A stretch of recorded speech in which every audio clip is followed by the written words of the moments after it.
podcast is intended for mature audiences. The views and opinions expressed are those of the panelists and do not reflect in any way those of the podcast partners, sponsors, or affiliates. Enjoy. Hi, this is Michael Buffer, and you're listening to the Voice of the People. Let's get ready for Boxing Voice. Every day I'm hustling, hustling, hustling, hustling, hustling, hustling, hustling, hustling, hustling, hustling, hustling. Every day I'm hustling, every day I'm... Get the fuck out of here, man. Please. You know the saying, stay hungry, stay humble. I'm hungry, I'm humble in defeat, and I'm gonna remain humble in victory. I've been ready 2 years ago. Let's line them up, the top five guys. You already know. Spence, Ugas, Porter, Crawford winner. Spence, Ugas, Porter. And when you in the trenches, you know, it's cool to shoot them bullets. How you gonna defend yourself when them bullets coming back?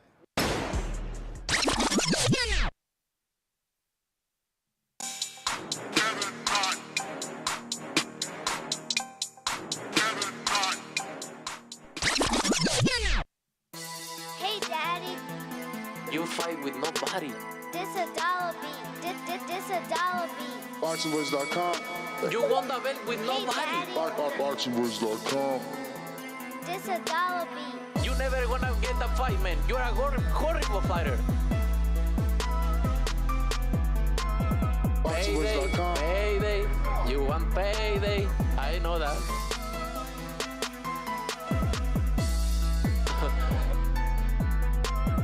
Oh, look this guy.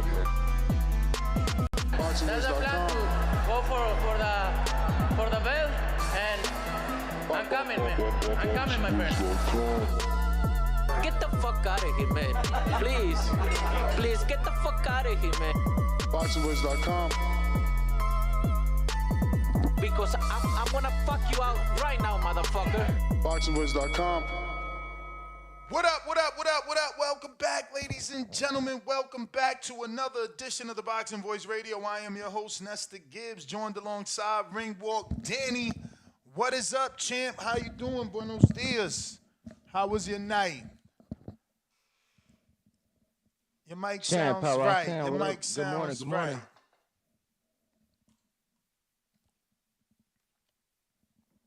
You didn't hear me? No. I said your mic sounds right, homie.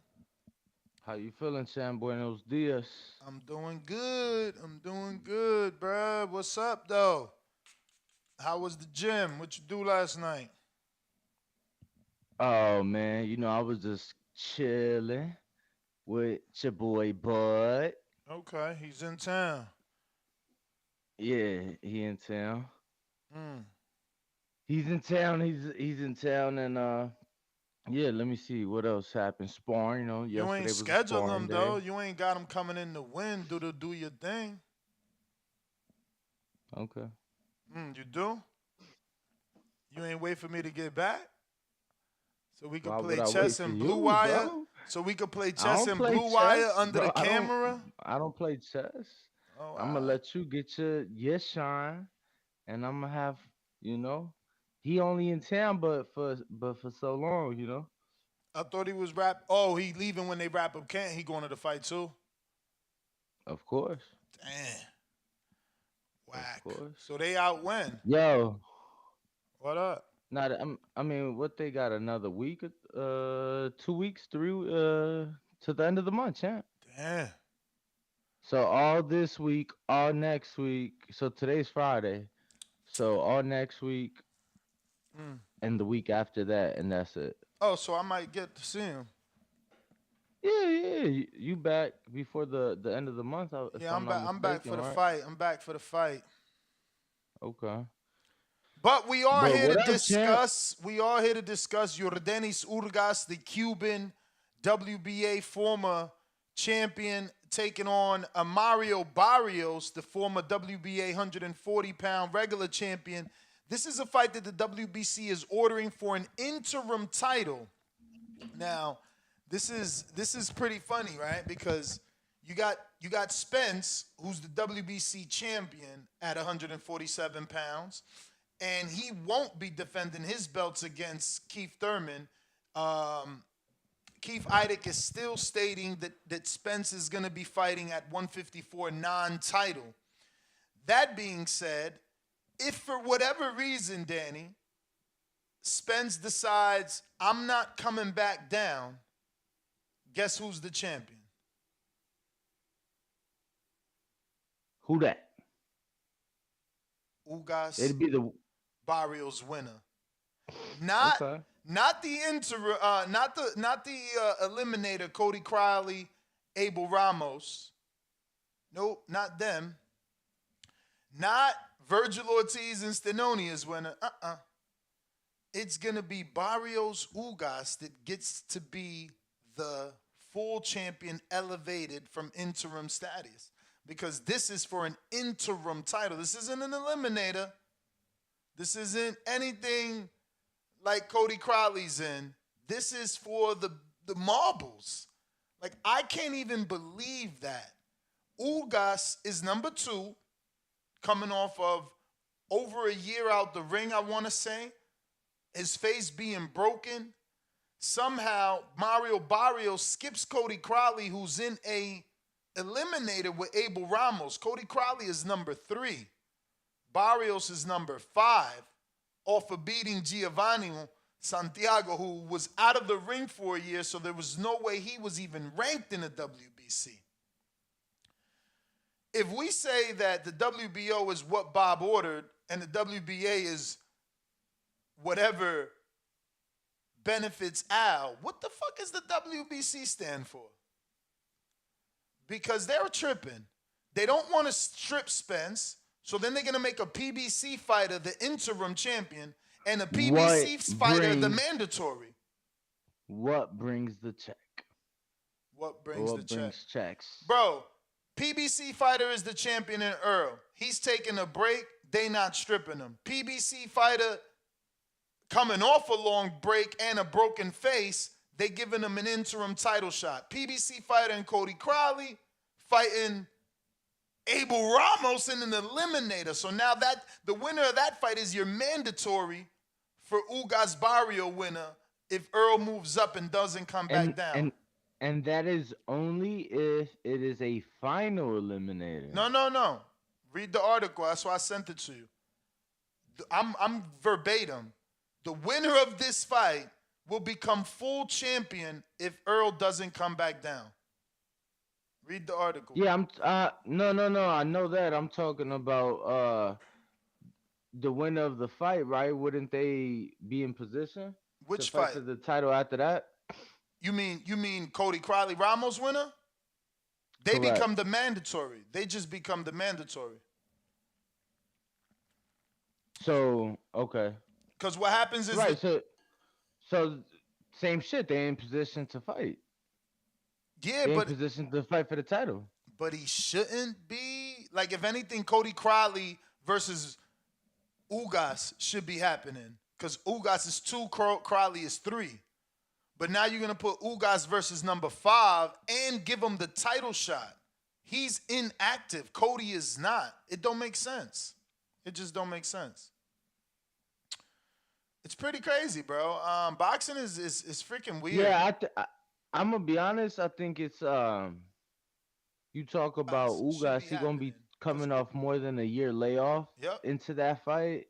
Like, doesn't really make too much sense. We just saw Barrios get a knockout win within the last month or so. So you got one guy that's been out the ring a month, one guy that's been out the ring a year. I wouldn't really take that fight if I was Ugas, truth be told. I think that's a very dangerous fight, a fight that he very well could lose. And it's like, if he loses that fight, he's not in a good position, truthfully. Which fight? I'm lost. I drifted off. The Barrios fight. I'm saying. Oh, you saying if Ugas loses? Yeah, I mean, as you can see from my title, good fight or wrong time. I don't know that it's the right time for Ugas to take a Barrios fight. I don't know. Like, you coming off a broken face. Barrios got some momentum. He just got a knockout win. You know, he's got his tune-up. Ugas tune-up is Barrios. That's not an easy tune-up. Barrios is definitely a gamed-ass fighter that you got to take seriously. What are you thinking? Yeah, I mean, good fight or wrong time? I mean, I'll say it again. I feel like it's an awful fight because you got one guy that is coming off more than a year layoff, and you got one guy that's coming off of 1 month layoff. One guy's coming out a knockout loss. The other guy's coming from a knockout victory. Like, I wouldn't take this fight if I was Ugas, truth be told. Does this come back down to they are just like, look, if you want to get paid a certain amount, y'all got to get in real fights?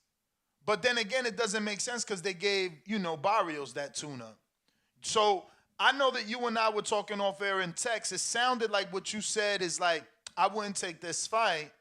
So are you insinuating maybe Ugas should walk away and look for another comeback fight? Because this is an opportunity. Like I said, the winner can be elevated. And it looks like, at this point, with the fight with Keith continuing to be at 54, footage of not footage, but AJ's recent quotes that he was watching. No, Eddie's recent quotes that he was watching Earl spar, but that he's not sure he has a fight yet. I mean, I don't know. Like it doesn't seem like Earl might be coming back to 47. Yeah, I don't know that we have any confirmation to indicate that. Even when the fight was first scheduled for 54, when you had Mauricio on, that was still going to be the case, and they were still going to consider possibly calling that a title defense and a mandatory defense. So I don't know. We'll see what happens, right? We'll see what gets announced and what the WBC ultimately decides to do. I'm sure they'd be a lot more willing to bend a rule for their champ, one of the bigger stars in the sport. You think about pay-per-views, they've never done business with Tank, so Earl's as big as they get when it comes to the American guys. You know what I'm saying? Wilder obviously was there as well. So yeah, I don't know, man. We'll see. I wouldn't be surprised if they let him fight at 54 and still, what Mauricio say, possibly evaluate after. Yeah, I don't know that would it satisfy the mandatory? Probably. Because they've already got a pile up of fighters fighting for, mandatory positions, interim titles. And yeah, they got to keep this moving somehow. I don't know, man. What else out there? If not Barrios for Ugas, what would you want? Because I did put out a poll. So far, 71% is calling it a good fight, while only 29% agree with you that it's the wrong time to do that fight for all the reasons you've already mentioned. Yeah, look, man, I don't know, maybe I'm being negative and looking at it the wrong way because it seems like, like you mentioned, the public is not agreeing with me today. Just the way I see it, man. One guy you just lost money on because you bet him decision. He surprised us with the knockout. And then the other guy, we saw him get knocked out a year ago. And it's like, can he get one off? Is it going to be too much? I actually bet Barrios by knockout. Oh. Yo, what the fuck all these people be with the picks like before the fight? Why you ain't tell me that? Y'all be like it's on a parlay, bro. It's on a parlay. Like we went through it. No, I think that you're just forgetting, bro. We went through it and we noticed that he knocks out that level of fighter. It's that step slightly above that he can't knock out. But he's also, it was a caller that called in and he's like, bro, y'all sleeping on Barrios. He gets a knockdown every fight. Then we went and checked. he pretty much gets a knockdown every fight. You know what I'm saying? So Barrios got some power. He could punch. He long. You know what I'm saying? He picked up some shit from Virgil. Probably the power delivers better because he's keeping you at the end of that right hand, maybe. But it's a good fight for both. Even though I think it's the wrong time for Ugas, playing devil's advocate, I'm giving you a 140-pounder that hasn't truly acclimated yet. Yeah, he had 2 fights, but he had one fight with a real 47, one fight with a not 47. That fight he lost. This fight he won. You know what I'm saying? So I'm not putting you in there with Boots and Keith and Virgil to finish breaking your face. I'm putting you in there with Barrios, who's moving up, who didn't knock out Keith, who didn't knock down Keith. So I don't know. While I'm given the option of it being the wrong time, because obviously he broke his face and you want to see how he looks in a fight not top tier, but at the same time, sink or swim. You know what I mean? Al got a lot of inventory and he can't give everybody tune-ups. Again, not to say that Ugas don't deserve it with a broken face, but it is what it is. We're here now. I feel like if he could swerve it. If it's official already, which is not, because this is in order. If it's official already, then I don't mind it that much. I don't mind. I mean, it's not an even fight, right? Like it's kind of the same Tank Ryan thing. It's like one dude is injured. Like we don't know how he's going to look, and he's 37. So for Barrios, it's not all uphill. It's not like Al's throwing you in there with this killer. He's also 37, coming off of a broken face. Already has 5 losses, but he is the better fighter in the sense he's been in with better opposition. I mean, he fought Porter, he fought Earl, he fought Pacquiao. Throw in Omar Figueroa and a couple of others. Ugas has a decent resume. Take him all the way back to the amateurs. He holds a win over Crawford. So for Barrios, definitely another step up, like near that Keith Thurman level. Believe it or not, some might argue that Ugas is better than Thurman because he got the win on Pacquiao where Thurman didn't. Bro, I saw one person say that they feel like it's a tune-up for Ugas, but I definitely cannot call Barrios a tune-up for Ugas. Barrios a tough motherfucker. He's physically, like, his size is bigger than Ugas. It's going to be a long night if that fight does get made. I'll say that right now. Yeah, no. I like I said earlier, I think Ugas is a game fighter, and that's why I put in the title wrong time or good fight, because for Team Ugas it could be the wrong time. But we got to talk about, you just had Bobby Santos in the studio. Did he even indicate anything? Bob, I had Bob. Did he even indicate anything about this? Because it's becoming a thing, the Salas-Santos rivalry. I don't know where it started, but since I hit Vegas, Santos, I don't want to use the word took, but the Dominicans that used to train with Ishmael Salas migrated to Bob Santos's gym, and he's been training them. And now they're having fights against each other. Obviously, Hector Luis Garcia used to be a Ishmael Salas fighter. Now he's with Bob. And, Ugas is a Salas fighter. Barrios is a Bob Santos fighter. And now they get to fight each other, especially after the quote-unquote poaching, right? Like, Salas feels he was poached of those Dominican fighters. So now this is a score to settle. Oh, really? Really? What? No, I haven't seen any interviews or nothing like that. I didn't know. Man, I didn't know that was a thing. We screen shared his social media. I mean, it was cryptic, but he had those. Oh, that's right. Yep. He had those weird posts about loyalty. So now they get to fight each other, because I don't think they fought each other, right? I don't. Yeah, I was gonna say. I felt like that's what you were saying, that this is the thing. I'm like, what other fights? Yeah, I didn't know that they have fought each other. If they have, to my knowledge, this is the first matchup. I'm sure they have at some point or another. I mean, you talking about two guys that have over 60, 70 years combined, so And the stables right now, like maybe even. I mean, I wish he was on my time. I feel like it's a little disrespectful to text Bob at 6 in the morning, but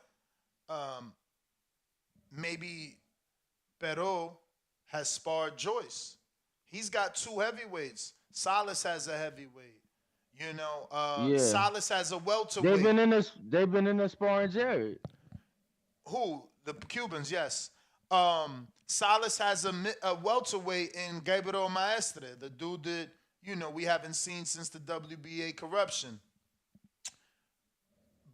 Santos has a welterweight in Mario Barrios. So yeah, it would be good to see just how deep it runs. But we got some callers here. Remember, you could call in as well. The number to call 1-425-569-5241. Press 1 one time. Voice your opinion. We also got our Twitter Spaces and Discord ready to rock and roll. We got Alex Vega, Florida. What up?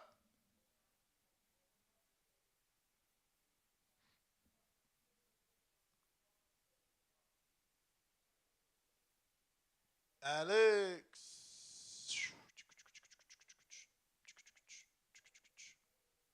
Somebody else give me a mic check over there to make sure mic we're check, good. mic No, ch- not oh, you, not not me. you. I mean like on Discord because I don't hear him. But once again, we do have a poll. We asking you, is this a good fight or a wrong time for this fight? But it seems like pretty much the majority of the voting public believes it's a good fight for both Ugas and Barrios. I definitely think it can be a competitive fight, but I would have preferred Ugas to get a tune-up. Vega, you there? Can you hear me? Yes. Can you hear me now? Yes. Great. Good morning, y'all. Buenos dias. Yeah, I think this is a Good great morning, good matchup.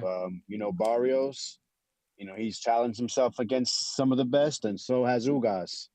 Barrios is coming off a win against a former 140 pounder. He smashed that dude. We seen that, Santiago versus Gary Brona. Antoine Russell at 140 and Adrian Brana. And he looks just as good as Gary did when he fought Santiago. Ugas is coming off of a broken face. I'm sure he wants to get right back in the thick of things. I'm sure he's missing a title opportunity.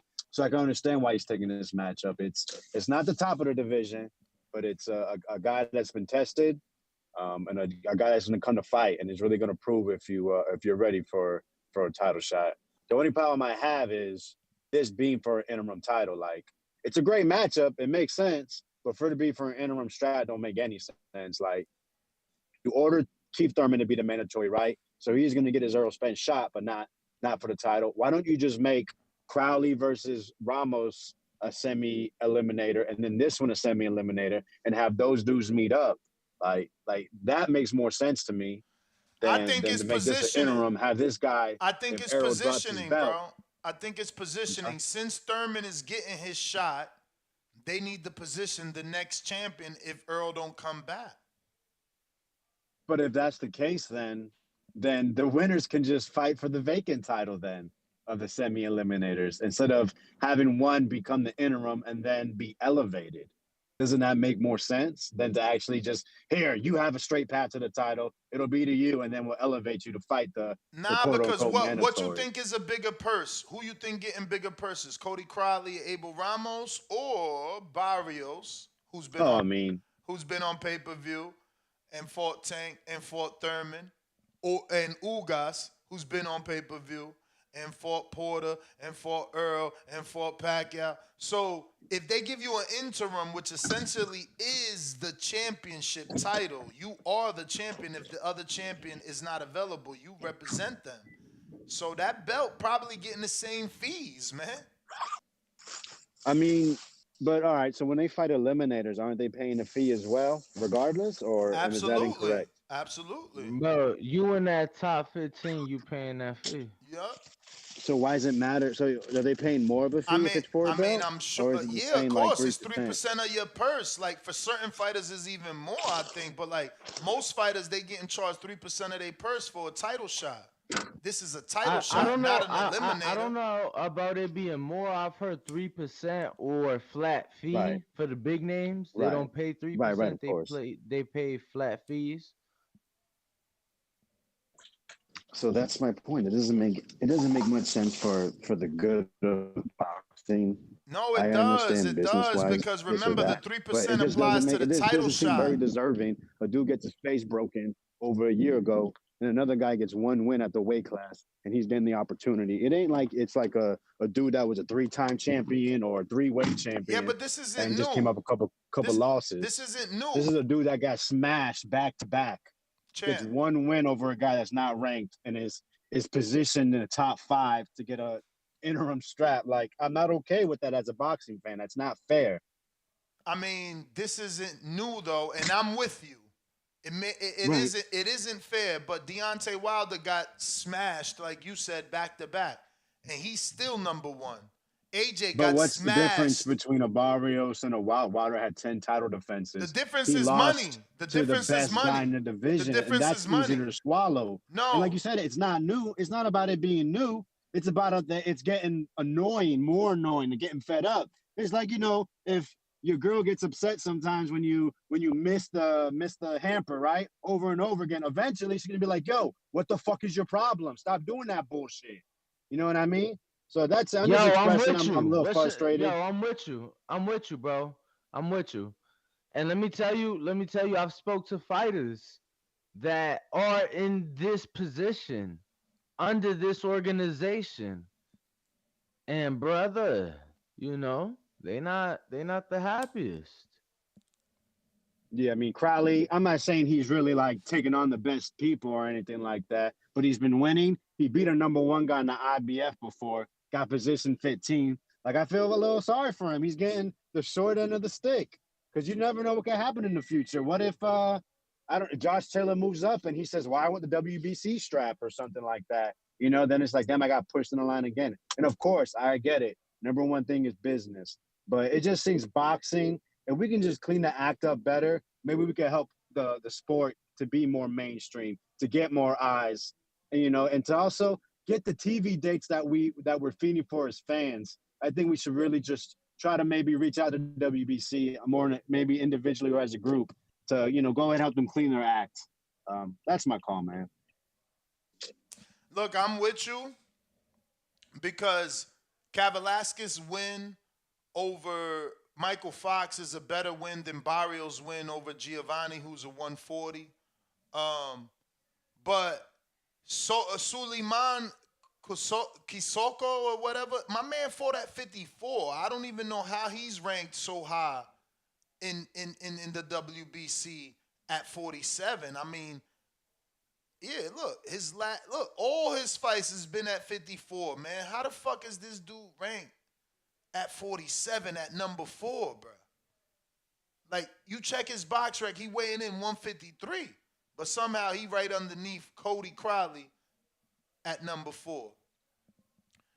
I'm with you 100%.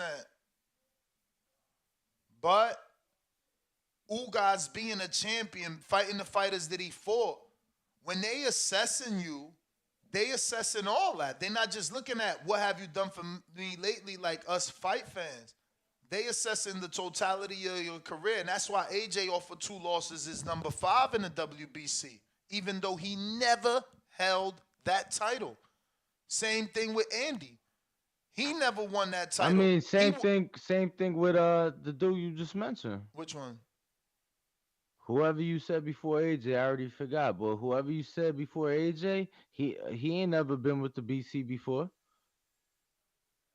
Well, I was just naming former champions that had belts that got highly ranked even after losing their belts. Because that's how it is. It's like you were a champion. We can't rank you as a contender. We got to rank you as a former champion. You know what I'm saying?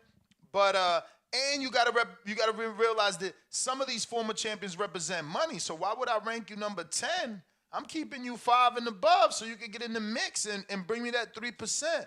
Ron Boy Fresh. Ow. What's good with y'all boys? Chilling. Man, more welterweight division foolishness. But nah, you're right, Ness, about this. They always do that shit. I just hope that the winner do 15 fucking fights like Lubin did. Because Lubin had the interim forever. Like, he was fighting. How many fights did Lubin have with that fucking interim? Like 4, 5 of them motherfuckers? Nah. He never won the interim. I thought Lubin was like the number. If I'm not mistaken, Lubin had that interim for a good second. He only fought for the interim once versus Fundora and Laws. He had eliminators. No, he had eliminations. You're right. My bad. Yeah, you're right. He had those. So that even damn, that even more. Bro, he had a few of those. Yeah, that's what I got it fucked up. Yeah, this shit fucked up. It's a good fight, Mo, but man, we be crooks need to do better. Like, y'all gotta hide the corruption a little better than this shit, Mo. Like, this shit don't make no sense, man. You gotta look what Barrios did. This motherfucker got a gift decision at 40, got slept by a 130-pounder, got his ears boxed in by a motherfucker, a Keith Thurman, who's a moonlighting as a boxer, and then he fights a motherfucker that had 3 losses from 140 and finally get a W, and now he's fighting for an interim, Mo? Interim, not even an eliminator. Interim. Not even a threw me off. I was like, "You right, Ugas, you know, brother. Ugas. Correct me if I'm wrong, but Ugas, that was the guy you said that, and we was just talking about. He's never fought for the WBC, right? Ugas, no, never fought. No, yeah. never. He was a WBA champ. Right, he was WBA, and I didn't even get the Ugas. That was Danny brought that up, so that was the next thing. I was like, how did Ugas get this whole? Yeah, this shit is fucked up, Mo. And like I said, it's a decent fight. It's just that it just shouldn't be for an interim. I just think that shit fucked up. You want to hear more fuckery? Actually, this is a good news. Go ahead, this is good news from the WBC. I was gonna hold it for a second show, but Sandor Martin #1, so we might get Sandor versus Regis. Oh yeah, Sandor. Sandor, my man. I fuck with Sandor. I told you I fuck with Sandor. And you know me, I'm 140 ambassador. I fuck with 140. They made him #1, so that's a good fight. Regis. Yeah, that's a hell of a fight. And I asked Regis about Sandor Martin, and he said he will take that fight. So we good. We know Regis is on board to fight Sandor Martin if he can't get the fight we really want. You know what I'm saying? But so that's a good thing, and that's some good shit. But yeah, this shit don't make no sense, man. If that's the case, and you said the totality thing, and I'm just gonna make this short and sweet, then Kavalauskas should have been up that motherfucker because he done been in the ring with folks. You did? But Kavalauskas never been a world champ. I mean, you talking about Ugas beating Pacquiao, Omar Figueroa, and then he had that fight people thought he beat with Porter. Yeah. I can dig that. But this shit is crazy. But that's all I got for that, Mo. It's just more welterweight foolishness, man. Special shout outs to the 140 and 154 for keeping it. All right. That's it, son. All right, but outside of me mentioning that, let's not talk about it. And instead, let me know in the chat if you want to make that our 12 o'clock Pacific Standard Time, 3 o'clock Eastern show. Nino, Big Boss. Yo, Nez, Danny, you can hear me? Yes, sir. Yo, what's good, man? I just got in here on Ryan Boy call. That nigga said welterweight foolishness. I'm with that nigga 100%. I seen this shit yesterday, and I think everybody was just like, what the fuck? Like, I don't even know how these niggas is in this position, to be honest. It ain't no fight nobody was calling for. I ain't saying Ugas ass since, motherfucker. I be seeing that nigga on Twitter more than anything. I don't even think dude done been back in the gym since he got his motherfucking eye broke up. And it's like, bro, Barrios, man, they need to get rid of some of these belts for real. It's too many belts in this shit. Like, it's too many non-top guys, champions and shit. So let me ask you something. Do you not like it because it's an interim, or do you not like the fight because Barrios ain't do nothing at welterweight? Do you not like the fight because Ugas got a broken face? Like, What exactly is? I don't like the fight. I fuck with Ugas, but Barrios up there, bro. Barrios ain't even top 5 to me, dog. And Ugas on the way. Ugas ain't even, man. If he is top 5, the nigga is number 5, bro. You feel me? It's like, bro, these niggas, man, they ain't been doing nothing, and I don't think they got the, you feel me, momentum to even be in that position. Like, shit, it's a hell of fighters. Is Barrios Barrios top 10 for you? I mean, shit. Would I pick him over the young bulls like Virgil and all them niggas? Nah, but you could still like listen. He could still fit though. Earl number 1. I mean, he Terrence could number fit for a 2. stay busy fight. No. I'm saying, I know niggas got to fight. No. I'm giving you perspective. You trying to say Barrios ain't top 5, and you are right. But arguably he's 6 or 7, something like that. You got Earl, you got Terrence, you got Jerron. Now who you putting next? That's 3. Who else? All the young bulls. Okay, who? I just put one. That's Boots, Virgil. Okay, Virgil, that's number 4. We gonna take all them. Okay, Stanionis number. Take all them. Okay, Stanionis number 5. Who else? I said Boots too. Boots in there too. You got the young boy Crawley or whatever his name is, Cody. Then shit from there, I guess you could, man. So he's 7. He number 7. He more proven than everybody else, man. So I guess you can. Bro. He number 7. He number 7. I mean, don't forget Conor Ben, but people not gonna rank him because of the man. Conor Ben, I fuck with Barrios and Ugas over Conor Ben, bro. I don't fuck with Conor Ben. So like, when you put it like that, bro, like I said, if you gotta put a stay busy fight, yeah, I guess. Would you pick Rocha? Man. Could Rocha beat Barrios right now? I wouldn't even just come on here and be like Rocha would beat that nigga decisively, but I don't know. I'll probably go with Barrios in that. I ain't gonna lie to you. I'll probably go with Barrios. Could Villa beat Barrios right now? Nah, from what I seen on the last fight, he just goes straight for it. That was my first time ever seeing him. So then even though you think Barrios not top 5, you definitely rank him high. You ain't picking him over the He ain't no bum, bro. He ain't no bum, man. But like I said, bro, I just feel like it's a little too many belts in this shit, man. Like too many average fight. Like I don't think none of these niggas gonna beat the top guys. That's why I just feel like they should have to go through a little gauntlet or some shit. Like, man, make one of these niggas beat a top contender first before they get the interim shot. Look at it this way: if Boots gets a shot, then Barrios and Ugas, they gotta fight him. So, I mean, shit, I feel like that would be better. I mean, cause shit, Boots got the momentum. Like, he ain't really got the names, but he got the eye test. He got the momentum and shit. Like, everybody see him and feel like he could be the top guy, or he is the top guy, even though he ain't in there with the competition just off the eye test, you feel me? Because that's pretty much all we do anyway. We just judge these fighters off the eye test till they get in there against a fighter they could prove it against anyway. So, shit, I feel like Boots should get a motherfucking Ugas or Barrios, you feel me, before we feed him to Earl. Even though I feel like he ready for Earl now, I still think he need one of those fights. And shit, I thought he was gonna get like I could have swore they was talking about Ugas versus Boots, bro. I could have swore I seen that shit. Not it being, you feel me, worked out or anything. I don't want Spence to vacate. That's gonna fuck up everything, bro. Once he vacates, then Boots gonna be the IBF champ. Ugas Barrios gonna be the WBC champ. That's what I said, bro. It's gonna Virgil be gonna be the WBA bro. champ. That shit gonna be spread all over. Yeah, and then it's gonna be another 10 years before niggas could even come close to undisputed. Honestly, if he Crawford, said another 10 years, bro. You funny. Honestly, if Crawford, yeah, I'm just saying, bro. Everybody trying to do it now because that's the motherfucking Hey, vibe. Trust me, I hear you, Crawford, bro. Because we've been I'm hearing waiting. that clean my side of the street shit, and then look at the position we in now. So I hear you. I'm gonna be real. If Earl vacate and I'm Crawford, I don't move up. I stay right there and I undispute without him. Fuck it. I'm the biggest name after he moves up. Fuck it. Yeah, there's been no talk. I mean, you say you hope he doesn't, but I mean, we the one, like, you know what I'm saying? You putting it out there. What? that you think he moving up.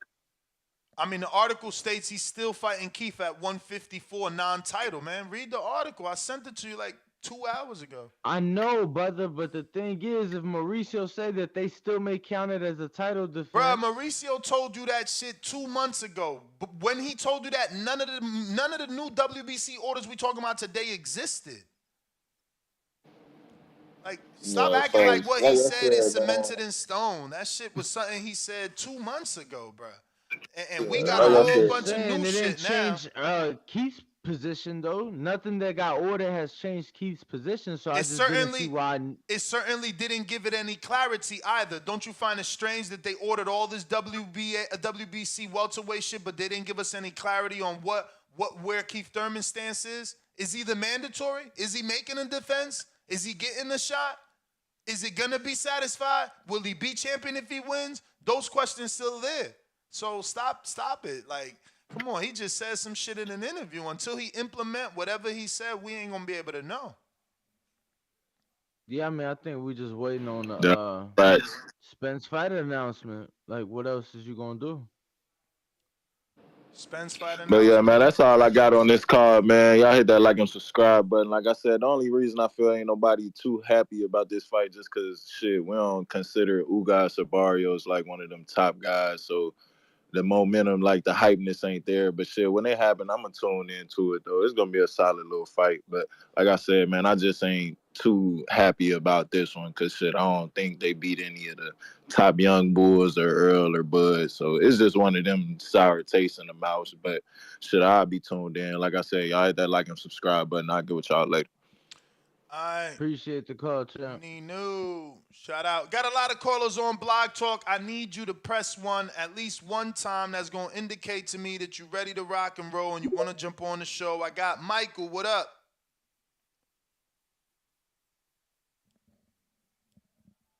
Michael. Yo. And make sure to hit that subscribe button. We are trying to reach that next goal of 166,000. Help us get there, man. Oh, shit. I'm fucking screen sharing, Lord. I've been doing that so much. Well, it ain't been for too long. It ain't. Nah, it's been for long. Because I had to read a comment to know. So that shit's been for long. Fucking hell. Stay fucking up.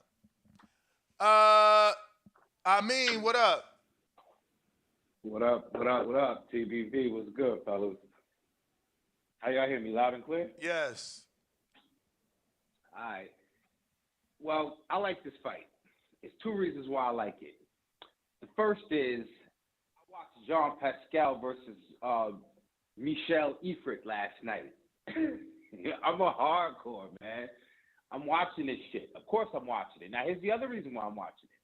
Is because I've been liking a lot of things that I've been seeing. I usually don't talk about, PBC top rank. I just talk about the fighters. But I must say, I like what PBC has been doing as of late.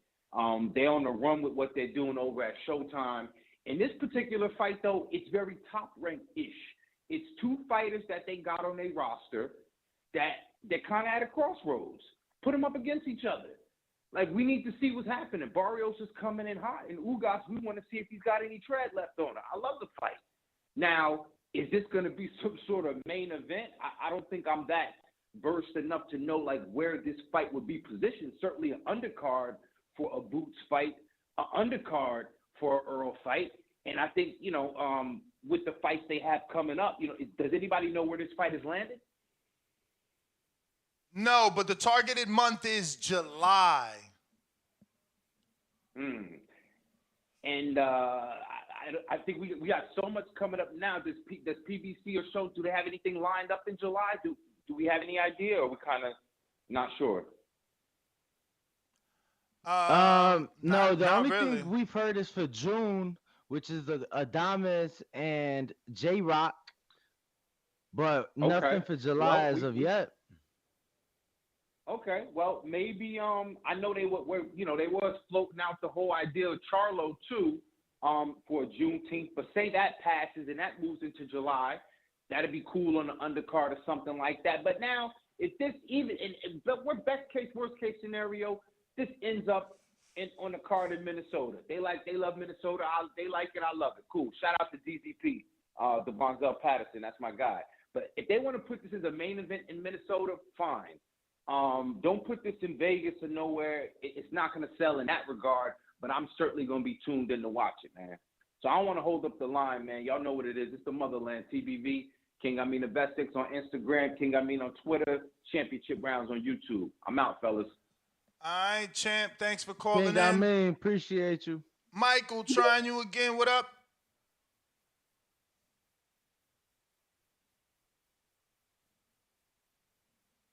Michael.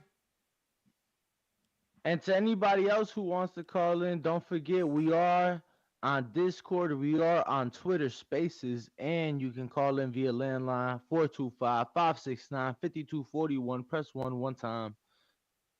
Voice your opinion. Mike. I don't know what's up with him. Yo, Bud look in shape, man. I mean, when don't he? We Very never true. seen Bud fat, like,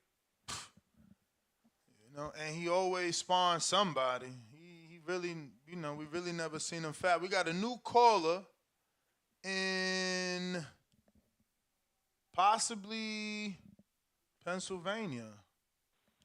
What up? Who's this? Where you calling from? Peace. This is Philly Yah calling out of PA, man. Philly? You say your name is what? Philly Yah, Y-A-H. Philly Yah. Talk to us, champ. Look, bro, first and foremost, I called y'all because I listened to y'all last thing you threw out there about Devin Haney and Lomachenko. First, I wanted to talk about that, but I'll say this fight that y'all got up there, that fight mids, man. That's like Arizona, bud. That's not that good green. You know what I mean? This ain't that blue magic y'all was talking about before. This that dog shit. You know what I mean? Damn. But I fuck with Ugas. Bruh, but I'm mids? just saying, like off the movie. Hold on. What do you say? No, but hold on. You can't package this. This ain't blue magic. No, it ain't blue magic, but it ain't mids like Arizona, bud. Come on, man. Ugas was a champ that beat Pacquiao. Can this be a main event? Yeah, I think both men been on pay-per-view. Both men been champions. Yeah. One is a Mexican. Come on. Broski. Come on. All right, look. We ain't even going to go down that route. We're not going to go down that rabbit hole. What I wanted to say was this, right? I don't like the way that people don't be giving the champ Devin Haney his props. Like, I be hearing all this Tank stuff, right? But peep this. This is one thing y'all left out that I want people to know, right? I know that they do the whole Mexican thing. They have the Latino fan base. I dig that. But you know one thing that people they forget about? Devin Haney Muslim. So he has a Muslim fan base, which Muslims are everywhere and in every nation, you know? So if that should count too. Then he got the bread and he got the belts. He can take it to Saudi. They're going to get big money. Split it down the middle, 50-50, because they're going to probably get, like 50, they might get 50 mil each this fight if him and Tank fight. And it's already built up and ready. I'm a casual. And when I see that, I'm like, yeah, I want to see this. But I don't think Tank wants the smoke. That's just real, man.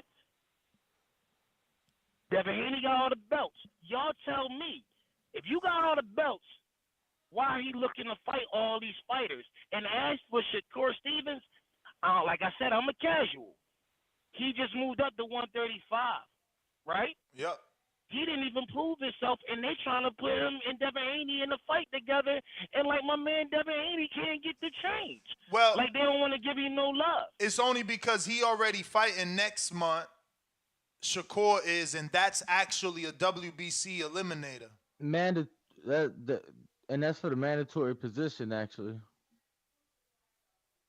I thought Tank they mandatory and Tank one of his belts, or ain't they mandatory and Tank to be Devin's mandatory? Well, yeah, through the WBA. That's through the WBA. Shakur through the WBC.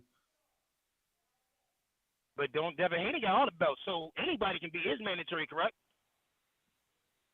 anybody within the rankings. So yeah, I mean, Tank in this case, WBA as a WBA champ, um, the regular champ that is, and then Shakur, the fighting for that mandatory spot. If Devin Haney is the man and Tank is the man and Tank been talking all this fly shit that he wanted to fight him, I'm sure if I got on here and I say, yo, Danny, I want to fight you, and I kept on saying it, I'm sure if you see me, you're going to be like, let's get it on, right? Yeah, but this ain't the street. For sure. Boxing ain't the street. Yeah, so, but this is for the bread, though, right? I mean, look, we just don't think it's going to be that easy because it wasn't that easy for Ryan to get the fight.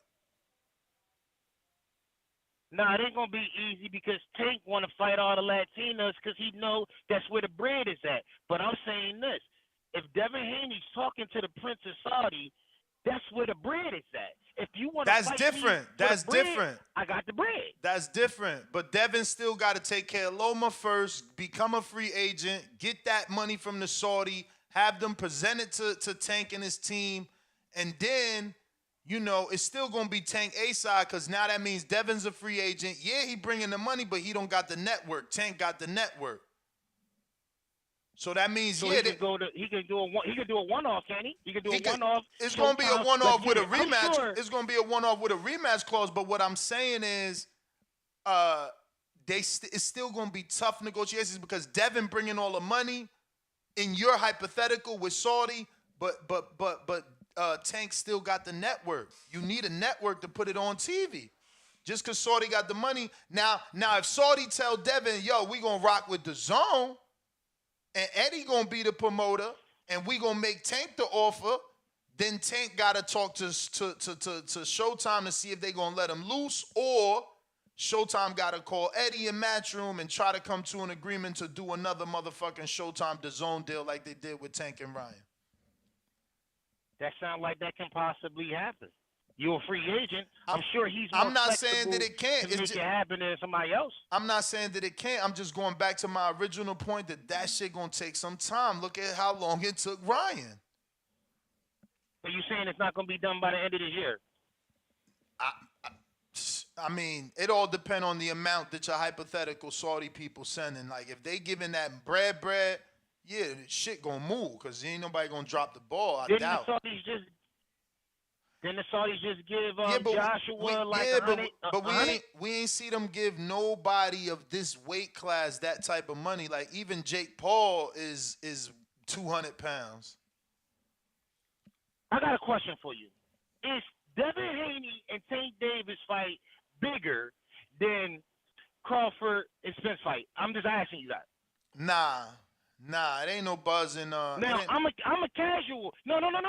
Listen, y'all hardcore all day long. So I know y'all know all the fighters and who they fought. But to casual fans, right? If Tank is the big draw, right?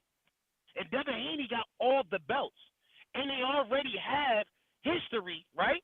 Isn't that an easy package to give to the casual fans? That's what we think. That's what we think. That's what we think. But boxing don't work the way that we want it to work. And I ain't being sarcastic. I'm pouring my heart out. Like the way you think is what we think should happen. But it won't. It won't. They gonna drain Devin, or they gonna wait him out to make him move up and vacate the belts because he a problem. It's historical. Whoever's the cash cow don't want to fight the toughest fight for them. They want to fight the most marketable fight out there for them, the biggest money fight out for them. They don't want to fight the dude that's about to give them the toughest work and he could fuck up the money train. No, you're right. But who else is like? I heard. See, it's perfect because I just listened to y'all just a minute ago. Who's left after Ryan to fight? But Devin. Nah, you got for Tank. He got all the belts. But you saying for Tank specifically? For Tank, Tank can do anything he want. That's what I'm saying. Tank can do anything he want. Tank could come back. But that's what. If he could do anything he want, why? I just want people to stop being all on my man. You know what I mean? Just because he can do what he want. Okay, he can do what he want. He from the hood. He from the street. No. I don't mean it in that sense. I mean it in the sense that he's the A side. so he could do what, like, after Ryan, and if he beats Ryan, he gonna be an even bigger draw and attraction. So that means he could fight Cruz again, because Cruz gonna fight Giovanni, and if he beat Giovanni on an Earl Spence undercard, Cruz is big again. So you do that. If you want to see that fight? I'm just telling you what could be done from an economical standpoint, I know. champ. I'm just asking you No, what you see. what I want, you want to watch what I want to see is exactly what you want to see. Devin versus Tank. That's what I'm talking about. But it don't mean they gonna give it to us. We've been wanting Crawford and Earl for how long? We've been wanting Ryan and Tank for how long?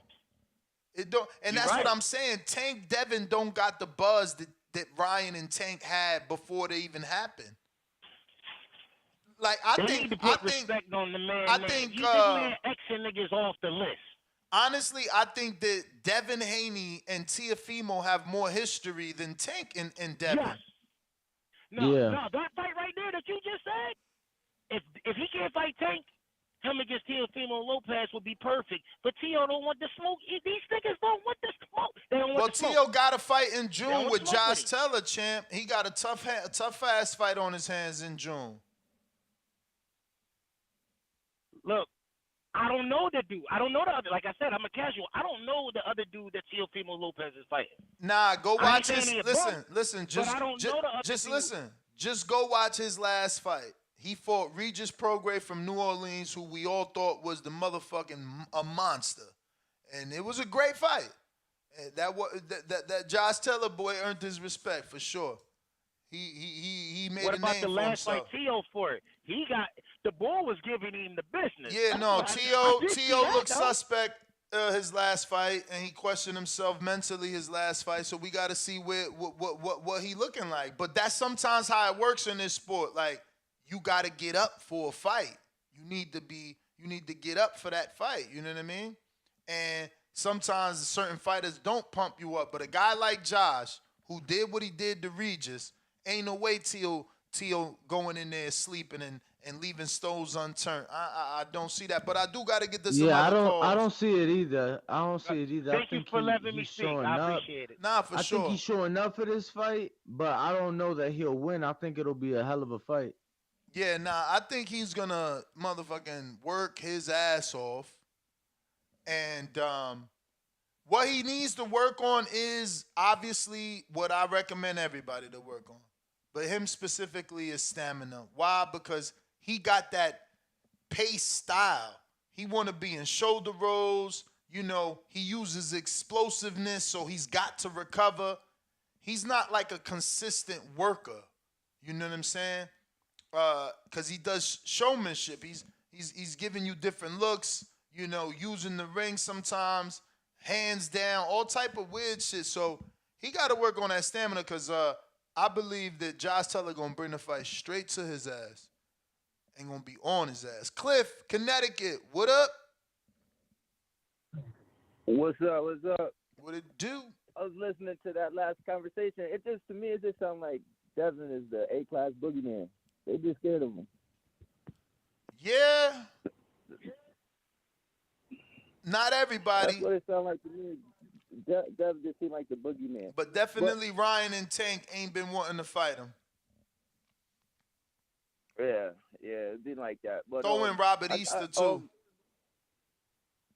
Yo, I feel like man, y'all got the best show, but nobody y'all don't demand respect from your listeners, yo. What you should do, I mean, if I'm out of line, then just cut me off. But what you should do is, you should start making half of the people watching, like 50% of the internet people, like the video before you open the call line, because we getting too much for too little. Like y'all should have way more likes compared to the viewers and the polls. You got to make these people work for it. Like, I mean, y'all what other channel lets the callers talk? Like, this is great. But I ain't really have much to say today, man. I'm tuning in because I'm on the road truck driving again. But y'all have a good show. Salute, champ. Salute, man. I was a truck driver. Stay safe on that road and appreciate your kind words, man. From your lips to God's ears. The support, champ. You know, from your lips to God's ears, hopefully our listeners, the people tuning in, do hear you and support the channel. Obviously, without your support, we can't be here. Me and Danny both full time, doing it on our own.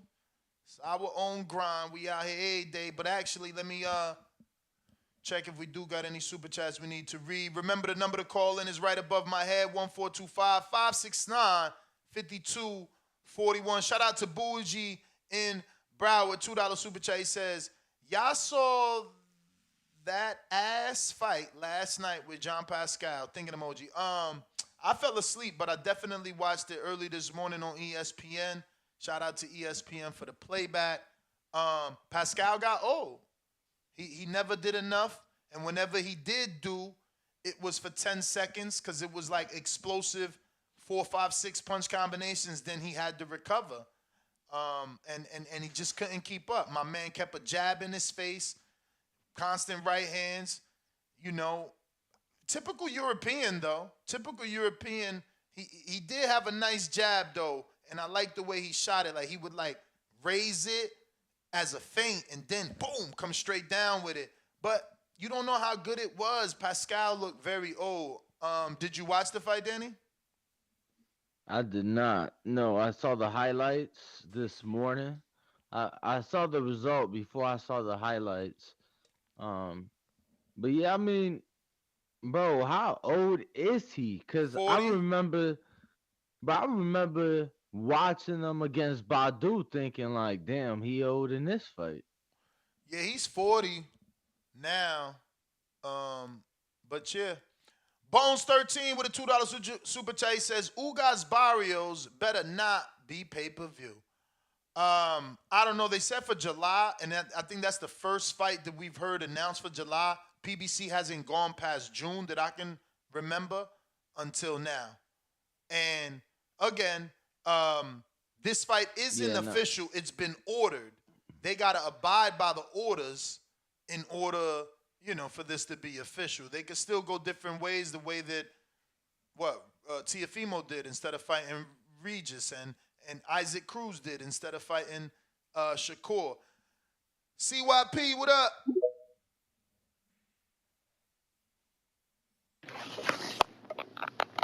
Yo. Yo. First, let me say I like that fight. But you know what I'm saying, my call here could be it's not gonna be my last call for sure, but it could be like a call, the last call where I might be calm because I got a meeting today at 10:30 with the owners of my company. It's gonna be a round table of 6 of us, and they could try to vote me out, at the gym because they also got an email yesterday talking about I'm a rapist and I'm this and I'm that. The same email that went to my wife's job, and she had to sit down with her employer.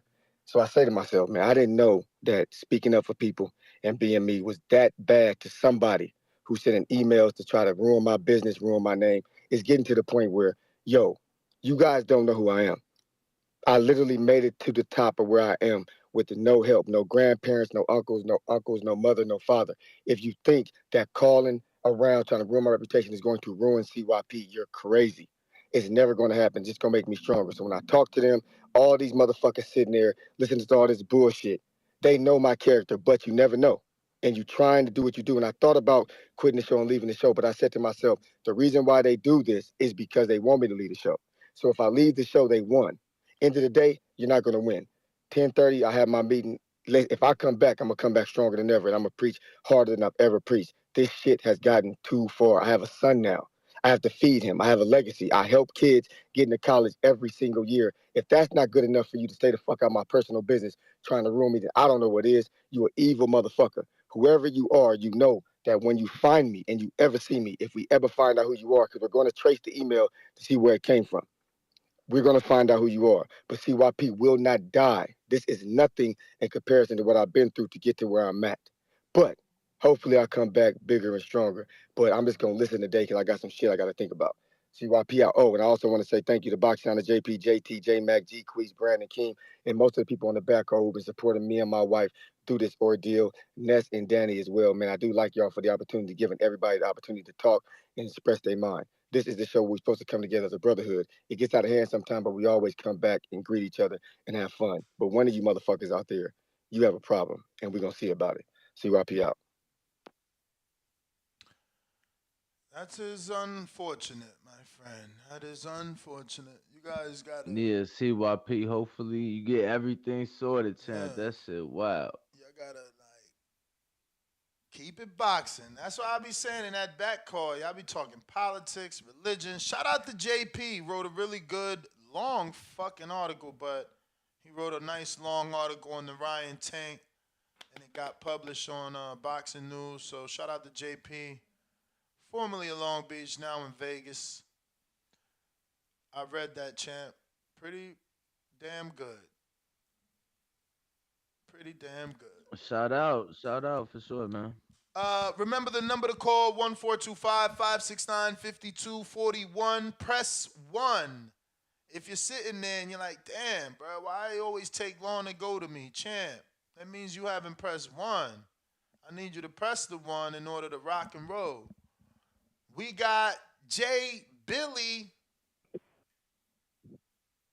Yes, sir. Y'all got me? Yes. Yeah, shout out Ness, shout out Danny putting in that work. But I don't know, man. I know the fight isn't made yet, but this really seemed like some BS for real, for real. Like, this seemed like some shit. Like, Al's trying to keep it's like we're going to keep the old generation until, the new guys coming up. It's like they stun the growth of the new guys. Like, why would you put Ugas against Barrios, a dude that ain't even won a fight at welterweight yet? You know what I'm saying? If I was Cody Crowley, I'd be pissed the fuck off right now. You know what I'm saying? Like, is Crowley with Al? Didn't he just win that welterweight? You said what? Didn't he just win that welterweight? He got a knockout. Who, Barrios? Yeah, on Showtime, like 3 weeks ago. Even if, all right, I ain't even see that fight, but still, like, he ain't done enough. He ain't done enough yet. What has he done to get a WBC eliminator? Like, isn't Crawley with PBC? Word. Yeah, like, and he higher than Barrios. I'll be pissed the fuck off right now. He about to fight Ramos right now. Like, that shit don't even make sense. It's like Barrios even get a better fight. Like, I'm sure Crawley would have wanted a bigger name in Ugas. It's crazy. You said Barrios is a better fight?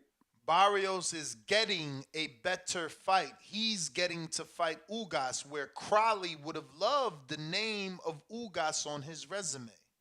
That's what I'm saying. Like, if I was Crawley, I would have, like, why am I not in Barrios' position? I'll just be Kudratilo. I'm up here, but Kudratilo was ranked number 1 in the IBF, champ.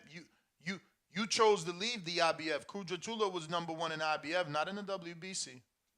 I mean, but still, Crawley's rated higher in the WBC than Barrios. I know, but I'm just saying you can't add in that accolade of beating Quadratulo, who was number 1 in the IBF. That means nothing to the WBC. I bet it don't mean nothing, but still he's ranked higher, and Barrios just got up to 147. Like, I agree with you. Am I just like the only one on this that thinks it's crazy as fuck that Barrios is getting the eliminator against Ugas? No, a lot of us agree with you. I've already agreed with you, and another caller said the same thing. I agree with him. Okay, bet, I'm just letting you know the answers. You know. Yeah, it's just some BS. I just see it as like. It's like on some gang shit, like, oh, we got to let the old guys, run out what they about to run out. The new generation about to get stunned. You know what I'm saying? Like, that shit don't even make no sense. And then what's up with Triple G? Like, he dropped his same WBA situation. IBF. But you see, people don't keep the same energy, and that's why some people like me, some people dislike me. See, right now everybody calling in and they hating on Barrios and Ugas. But if I do a show on Triple G, who's number 1 in the WBC, after vacating 2 titles, everybody gonna be dick rotten because they want him to fight Jamal Charlo, and that's how that shit don't works. He ducking lower right now. I'm not fucking with that shit, and like, so I wasn't fucking with it when it was first reported like a week ago, and then you were saying like, oh, if he go up and go against Berlanga, okay. I was like, all right, if he moving up, it's cool. And now I'm seeing this shit yesterday, like, oh, he's about to be number 1 in the WBC. That shit don't make no sense. You've been ducking Laura for about 10 years now. Word. Like, if you about to stay in the business, like, go ahead and handle your business. This dude is just like a year younger than you. Like, what are you really trying to do? And then you was holding up all the fights, just waiting for a Canelo fight the past few years. Like, what is you doing? Like, either step up or step aside. Well, that's what he did when he stepped into the side. He vacated both of them. He vacated the IPF, and now he vacated the WBA. So Laura's full champ now. I know, but it's like I'm talking about step aside, like get out the sport, bro. Like what are you doing? You just He what picking and did you get the choosing. belts for? He picking and What did you choosing. even keep picking and choosing? That's what I'm saying. Like, come on now, like you gotta like pick one, bro. Like be all in or all out, because after he loses his next fight, it's gonna be like, oh, I wasn't all in, or my head wasn't really in the fight. Like I ain't even trying to hear all that bullshit. You know what I'm saying? Like it's always excuses with him after a loss now. And I think this is just gonna be like another thing he can use as an excuse.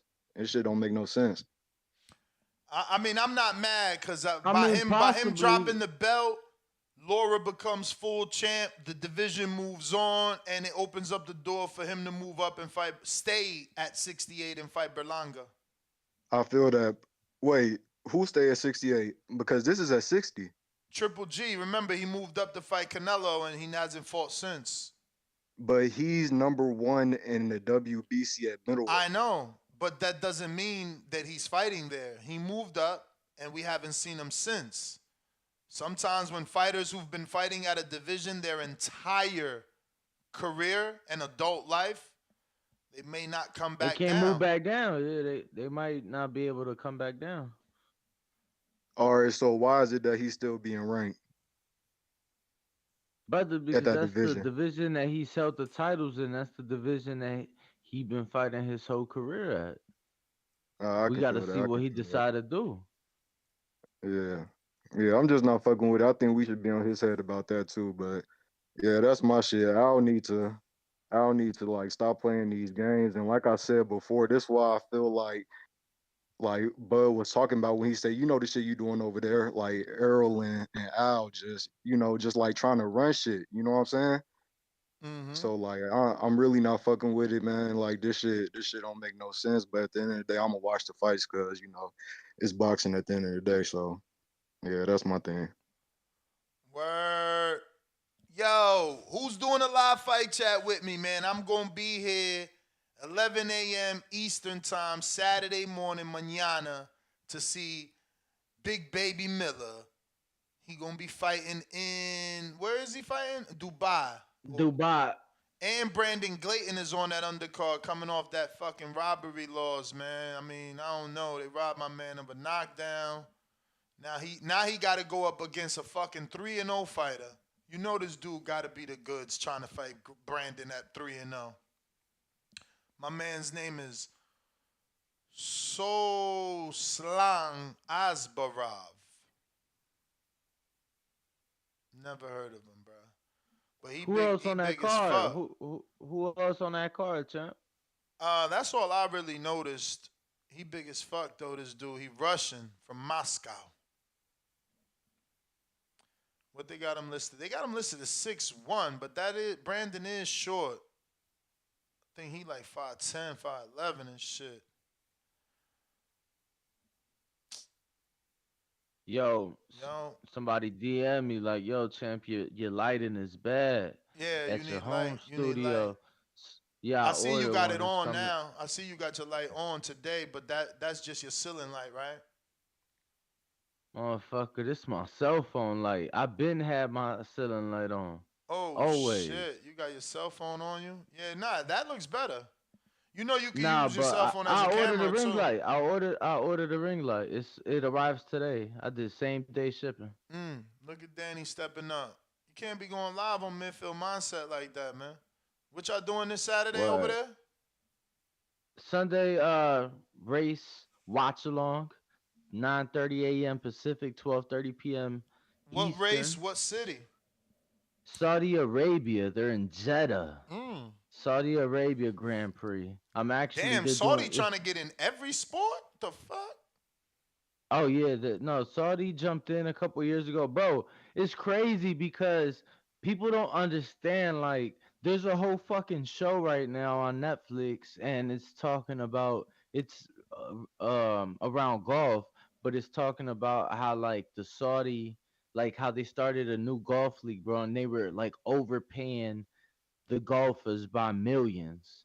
like they were saying guys that have made like 10 million, 20 million in their career were getting like 50, 60 million dollar offers. Somebody said just grab a ring light. He bought one already. Listen, we're going to go ahead and wrap it up. We got callers, but people ain't pressing one or requesting to speak. No more super chats. So we gotta shut it down, man. I was trying to get y'all at least to lunchtime so that y'all, only have 4 hours left in your work day, but I guess not, which opens it up for I me. think it's tough, bro. I think it's tough. I'm not gonna lie to you. March Madness and a lot of shit going on. I think today just a tough one, but we rocking out. I got a big guest in studio today. Who's that? Probably the biggest. It's probably gonna be the biggest guest we've ever had at Blue Wire. Now that I think about it. Who's that? You ain't been sending no titles. Nothing's uploaded, man. You guys are fucking whack. But who's that? I'm gonna text you. Oh, in case you don't show. General Camino. I'm about to get up out of here, though. I ain't getting no love, bruh. No callers. Yo. No engagement. What up, General Camino? Chilling, man. Another Friday in the neighborhood, but hey, what we looking at today? Ugas versus Barrios. Looks like a good fight. It's a fight I'd definitely watch. I mean, it's weird because I don't know where all of that falls into, like, the whole... Because this is at, 147, right? Yes. Yeah, so I don't know where this falls into the whole Errol Spence, Terrence Crawford fight that needs to happen. Like, I mean, what is this, like an interim fight? So it's not the top WBC belt. It's like the belt under that. Yeah, the interim is the belt right under the champ. So if the champ vacates, gets injured, the interim is the full champ. Yeah, I don't really like that.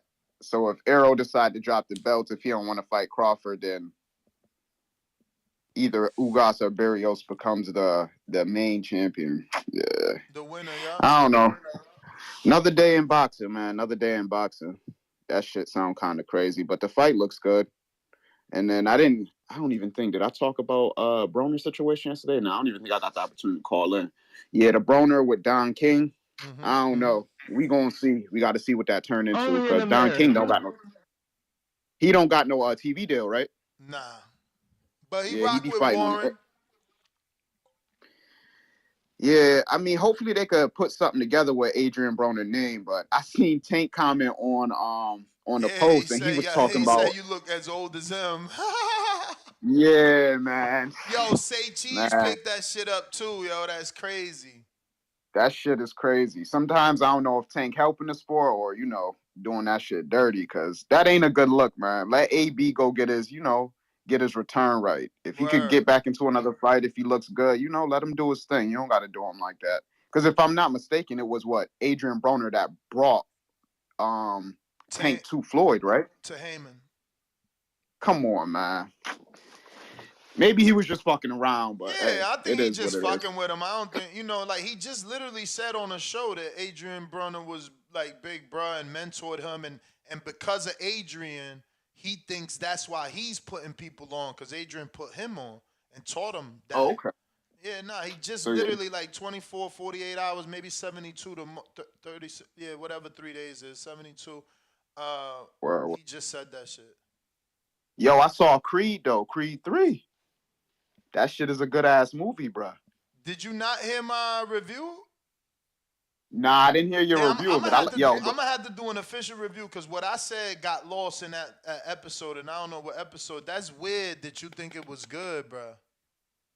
Yo, I only thought it was good because by the end of the movie, I was rooting for Jonathan Majors, bro. And I was fucking with it. Man, I ain't had no issue with it. You a hater at heart. You rooting for that bum-ass motherfucker, man. Sound crazy, bruh. He damn near caught a body for his homies. You crazy? What body? The motherfucker never shot the gun. He pulled it out. Yo, he was looking out for his bro. I'm done with you. You're wild. I'm done with you. He one of them motherfuckers. I'm done with you. He one of them motherfuckers. I'm done. I'm gonna show you the tool. I'm done. I'm gonna get on Instagram Live like I'm John Morant and show the tool. Yo, fuck out of here. Nah, fuck that. Fuck that. Right now, Canna, 5, 4, 3, 2. This is the official Creed 3 review. Even though my co-host has not seen it, we're gonna fucking do this again. Cut it out. Upload it. We just had a caller. But you gonna spoil it for me. What the fuck's wrong with you? Bruh, I've been giving you fucking since it came out. You don't want to fucking watch it like it's your job. It's a boxing show. I'm working. I've been working, champ. Bruh, you corny. Like, people said it already. Florida Nest works harder when I'm not around Danny. Look, we both equally work harder when we're not together. You getting mad shit for the channel. I'm doing hella episodes. When we together, we smoke too much, it look like. That being said, I've given you time to watch it. You ain't watching it. Like, you bullshitting on a boxing show.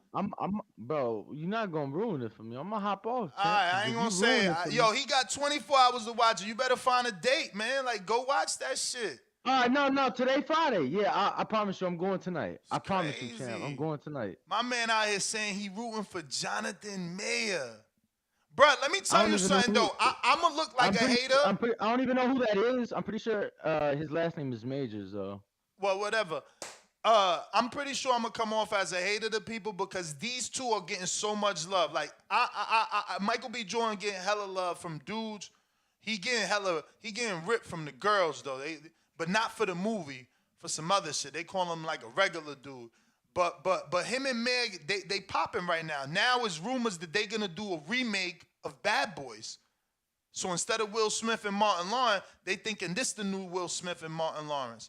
And that's cool. That's cool. You know what I'm saying? But for him to call in and say that he was rooting for Major at the end, how? Cool, you my mans. He don't even want me to fucking say it. I can't. Yo, you gotta, like, my man didn't shoot, bruh. He didn't shoot. Like, he whips out the gun, cops immediately come and say, put the gun down, and he drops that shit. Like, that's that. That's that. So they give you a lame-ass excuse. Remember, my first issue with this motherfucking movie is the script is basura. Basura, because how does the writer tell you he whips out a gun to some pedestrians, cops come, he puts it down, goes to jail for probably illegal firearm. That's about the most logical thing we can come up with, right? Cool, you went to jail for illegal firearm.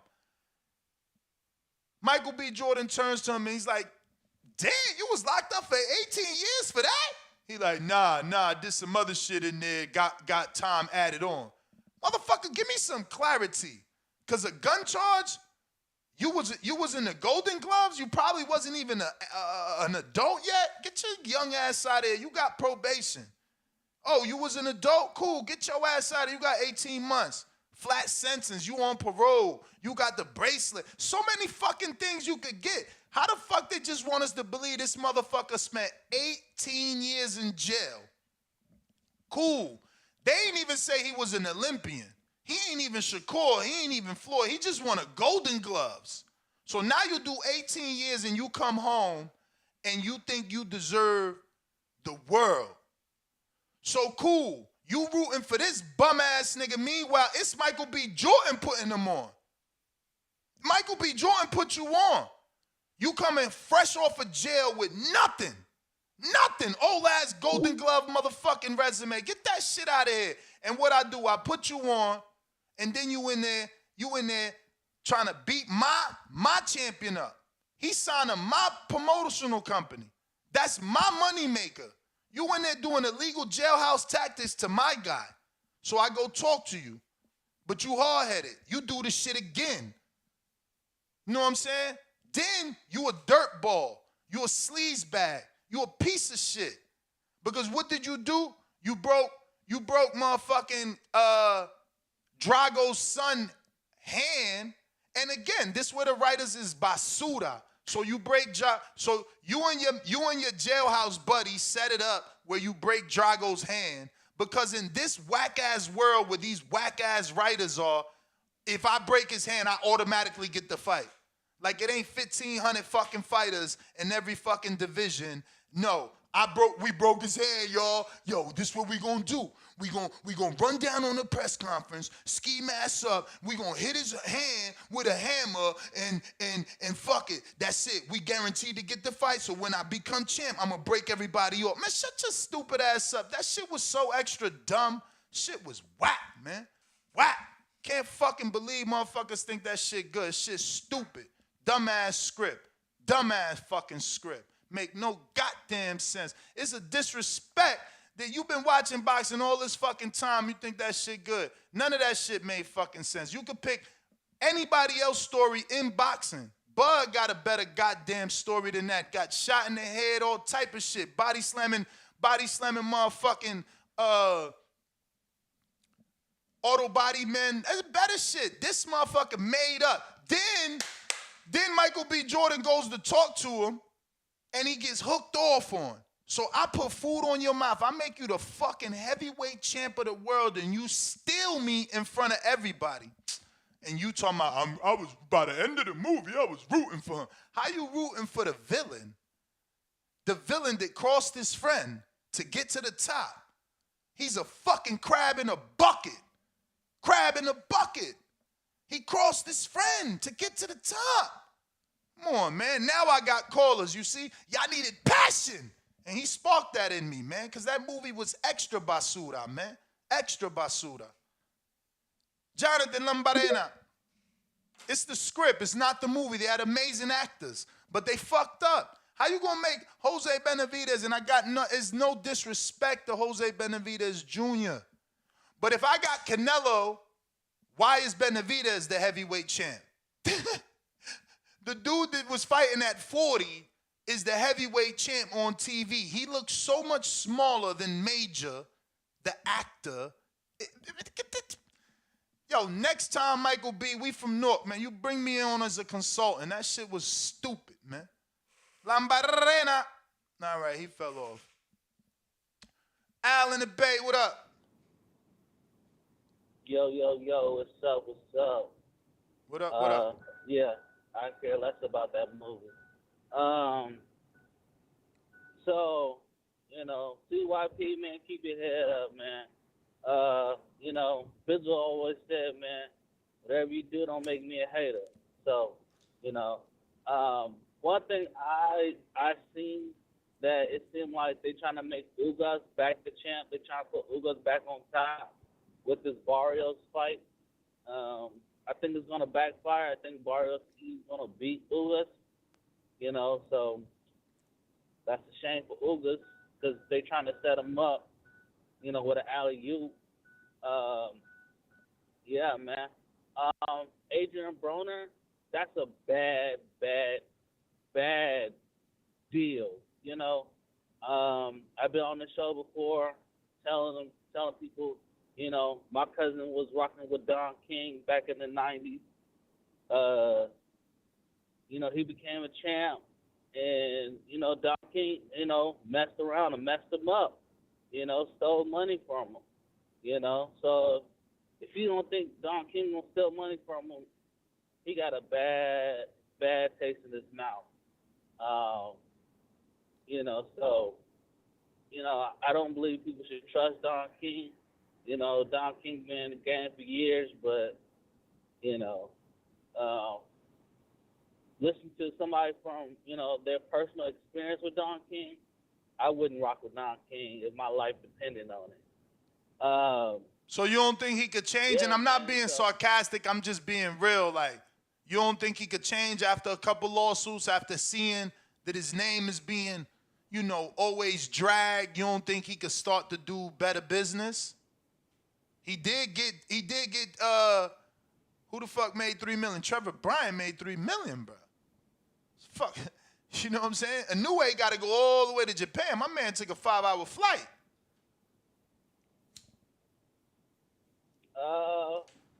Excuse me, I meant Fulton. I meant Fulton gotta go all the way to Japan, not Inoue. He there already. Yeah, I'm not one of those people who said a tiger can change their stripes. You know, a tiger definitely can change their stripes. You know, like I'm a Christian, so I believe in redemption. Amen to that. Yeah, it's just the stories I heard. It's kind of hard to hear somebody change from that. You know, I hope he changed. I hope he changed for the better. You know, he's still in boxing, so you know, obviously something could change. It's something click. He ain't the man that he was on top. So I hope he changed. You know, while you saying that, kind of got me thinking maybe he did change. So I hope he changed, but he better keep one eye open, though. I can tell you that. You know, I hear you, champ. That's my call. All right, Al in the Bay. Thanks for calling in. Looks like we got Jaime Nieto that says $5 super chat. Shout out to CYP. Prayers out to you and the family, regardless if you agree with his opinion or not. You don't mess with a man's livelihood and family. Prayers out to CYP for sure, man. Never want to see somebody get taken down like that. Bougie and Broward, $5 super chat says, "Yeah, shout out to CYP. Prayers for your brother. 100, stay up. Flex emoji." Optimus Prime, $20 super chat says, "You're not lying, Ness." Appreciate it. Thank you for the big $20 super chat. Drop a bomb. We got some other callers here. Let me see who we got. Adrian in Wisconsin, what it do? Hey, man, what's going on, y'all? What up, what up? This Broner thing, like, I don't think that's a good signing. But on the other hand, I think, how many places does he have to go at this point? Like, I know you've been talking about him going to Eddie. I just think that Eddie would use him as, you know, a stepping stone for fighters that he's got coming up, which I don't think that's not what Broner's looking to do. But I think that's what a lot of promoters are trying to do. Yeah, but you got to invest in yourself. Nobody's going to build up Broner. He's like 35. No, they're not. No, I agree with you. He's at that point in his career where no one believes him. If he want to build up, it's like we recommended. He got to tell them that's what he want to do, and he got to be realistic with his purses. He got to accept, like, you know, a low amount. I don't know what that low amount is. You know what I'm saying? But in the low amount world, I would say $150,000 motherfucking tune-ups, and you fight dudes that, you know, belong at Buckhead in Atlanta, and you get like four of the motherfuckers in a row, and you get used to knocking motherfuckers out again. He didn't get a knockout, bruh, since like 2016. Right. Like, and that's my point. Like, who's the last dude he knocked out? Eloy Perez? I think it was like Albuquerque, but I'm gonna check. But my thing with him is, like, they're gonna use him for his name, and I agree with you. I mean, if he's gonna come back, he needs to do more club level shows. He needs to take less money, which I know for him is like a blow to his ego or whatever. But if he really want to get a big check, man, he's got to show something. Because even the last fight I've seen him fight, he just looked not that good. I mean, he got the win. He just didn't look that good. He didn't look like the AB that we know. And how many years has it been since we've been, you know, high on AB like that? Ashley Theophane was his last knockout in 2016 of April. Theophane's now retired. I remember that fight. Right, I remember that fight. But I mean, Theophane wasn't even that good. I know he was a Mayweather fighter, right? Yeah. TMT guy?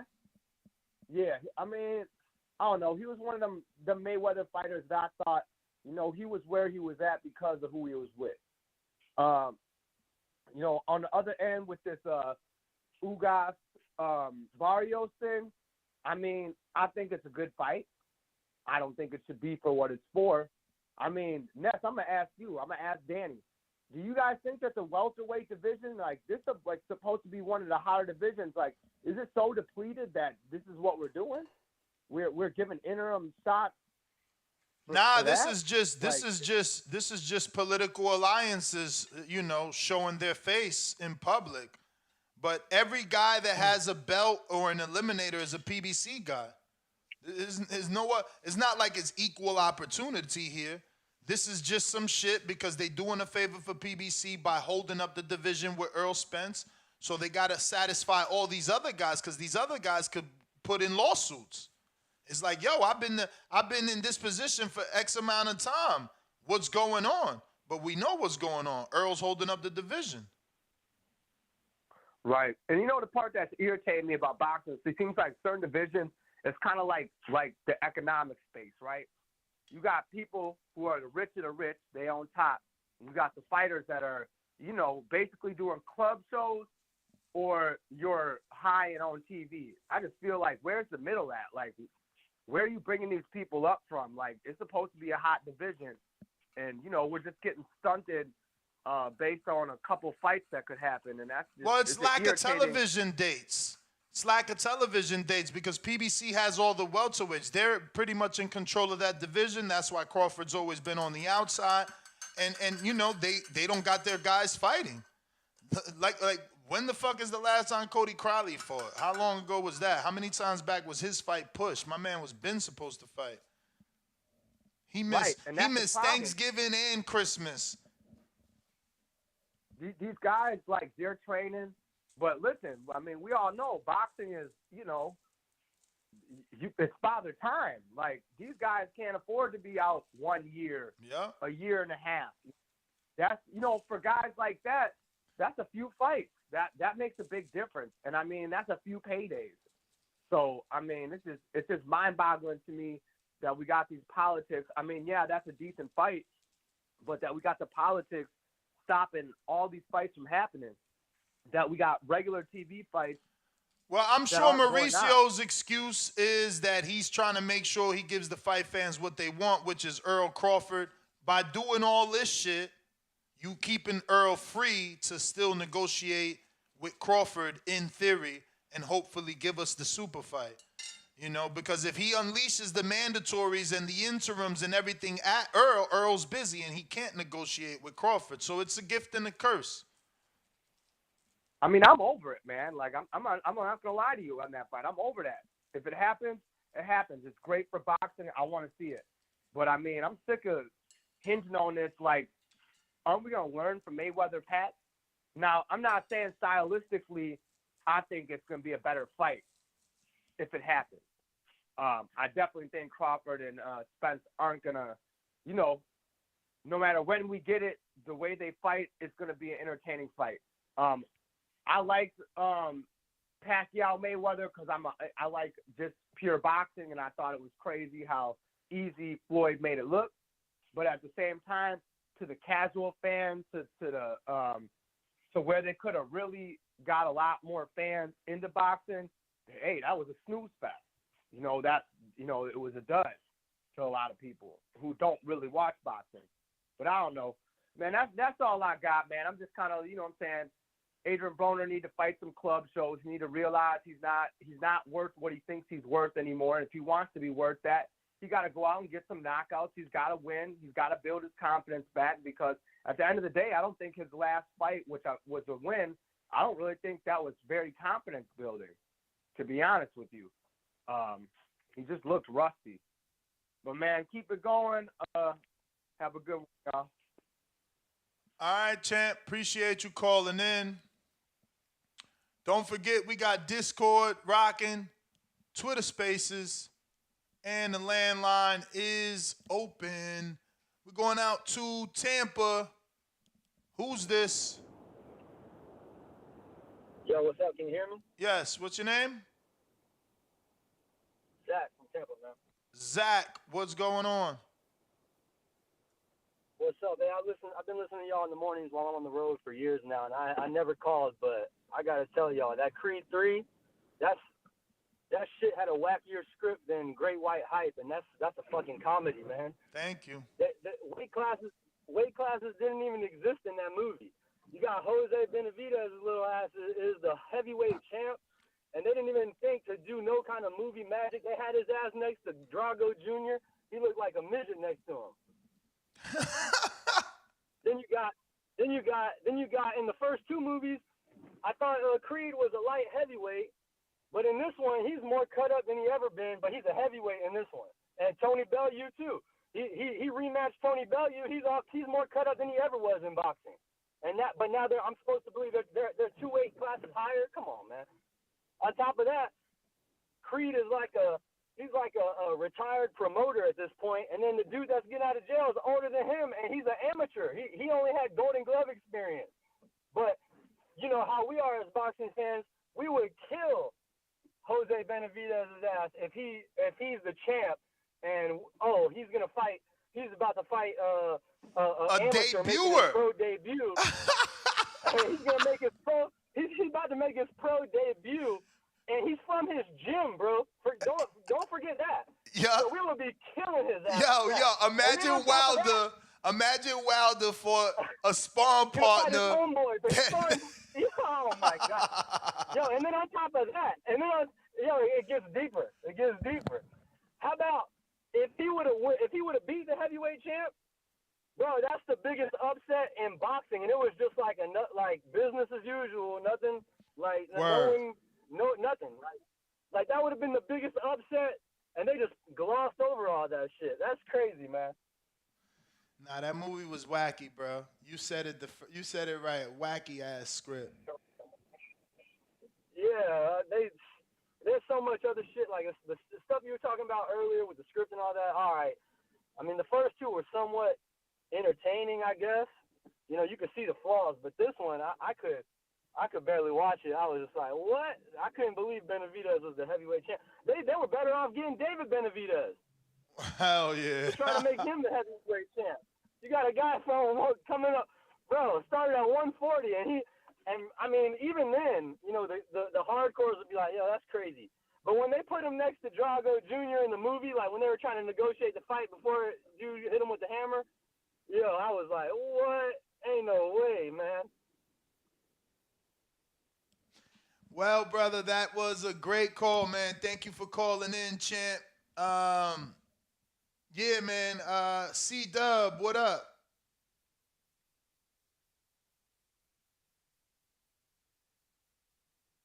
C-Dub. C-Dub.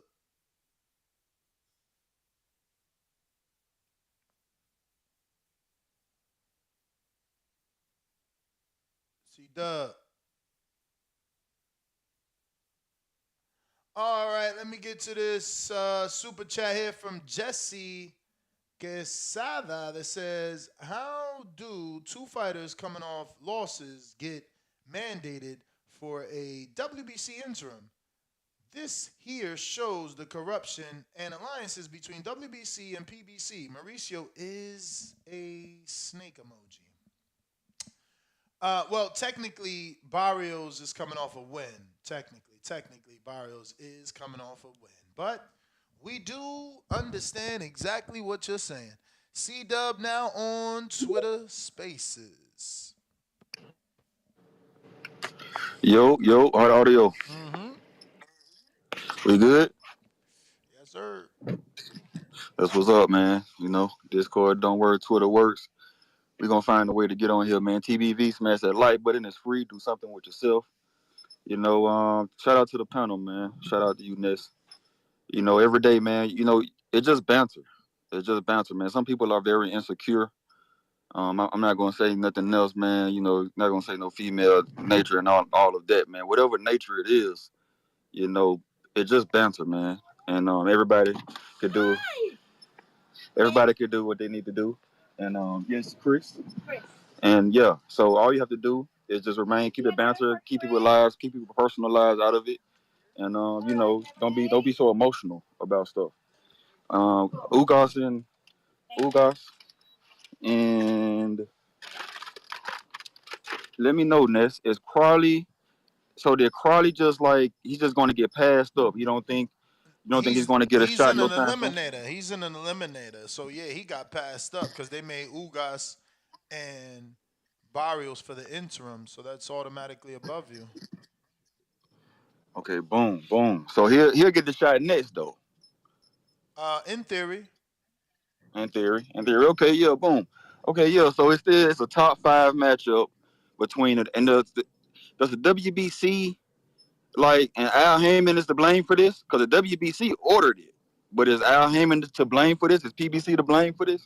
I mean, WBC ain't doing it for just anybody, right? These guys are with Al. Okay. So we see what's going on. So if you in boxing, you gotta love this shit. It's like a person that's in love with somebody cheating on. Like either get with it or get lost. This boxing, this has been boxing, man. Don't blame Al. I mean, you don't like the game banging shit, but this what it is. Boxing is mafia base, mafia ran. Get down, get with it, or get lay down and get down, man. That's what it is. But shit, I just don't. I think everybody just kind of tired of PBC domination, man. They see the writing on the wall, like you're saying. It seems like PBC is in the pockets of WBC, so they probably just tired of it, man. But it's still a top 5 matchup. What we gonna do? We're gonna boycott it. We're gonna not pay for it, or we're gonna not support. So whatever you want to do to disrupt, it needs to be done. But it is what it is, man. WBC is not PBC. The WBO is not top rank, but it seems like that. Looking at WBO rankings, you're gonna see a lot of top rank fighters. So if you want to change boxing, man, I don't know. I love the sport. It's entertaining. I love it because of the wild, wild west. I love it for that because of the nature as well. With boxing and football, you got a schedule. It's playoffs. You got the schedule in front of you. You know what's going to happen. Boxing, you really don't know what's going to happen, man. Entertaining. Enjoy it, man. Shout out TBV. Smash that like button. It's free. All right, C-Dub. Thanks for calling in, champ. Let me see here. Who else we got?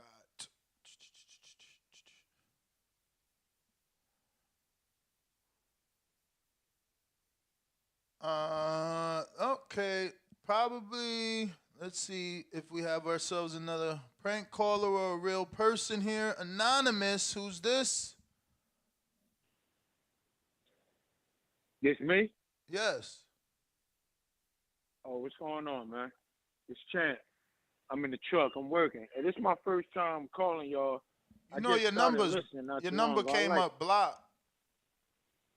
Yeah. That's why it took forever. I figured you just was a troll. Oh yeah? Nah, a troll. Nah. But like I said, I've been listening to y'all for a little bit. I'm in the truck. You know what I mean? You guys are entertaining, but I wanted to call yesterday. Y'all was talking greasy about Loma. And it's weird, like y'all don't want to give him his props. I mean, I guess you give him his props, but you kind of take away from his greatness. Am I wrong in saying that? I mean, I never been high on Loma. I feel like he was always fighting. Yeah, I feel like he was always fighting small dudes. And then when he fought a big dude, he lost. Now he fighting dudes at 35 and getting some wins over those second-tier dudes like the Comeys and the Nakatanis. But, when he stepped up to a young 135-pounder, he lost. And plus, I had history. I went all the way to Mexico when I seen him apply for the franchise. And, they was ducking Haney. Like, he told me, his manager told me, and Carm already, like, oh, Haney's good, but he's young. Let's give him time. It's like, what the fuck do you mean? You about to drop a belt to let him be elevated to give him time? Nah, y'all don't want that. So if y'all ain't want it then, y'all ain't gonna want it now. Y'all ain't gonna want it now. Y'all ain't want it back then when he was not even a champ. Yeah. Oh, okay. That's how I look at it. I know other people look at it like, oh, Loma dropped that belt so he could go be great with other people, but what other people? Adam Carolla? Nah, I don't know if you can still hear me, but that's your take, and you're in the inside, right? I box. I don't know if you box. I don't know what y'all did, but if you in the know, if you really in the know of boxing and not just being biased, just in the know of boxing, Loma is that guy. And you saying he's big and now he's fighting guys. He's a small guy. He moved up he's not really a 35-pounder. If you know boxing, he's not really a 30. The Joker came in here and fought Lil Gary and beat Lil Gary.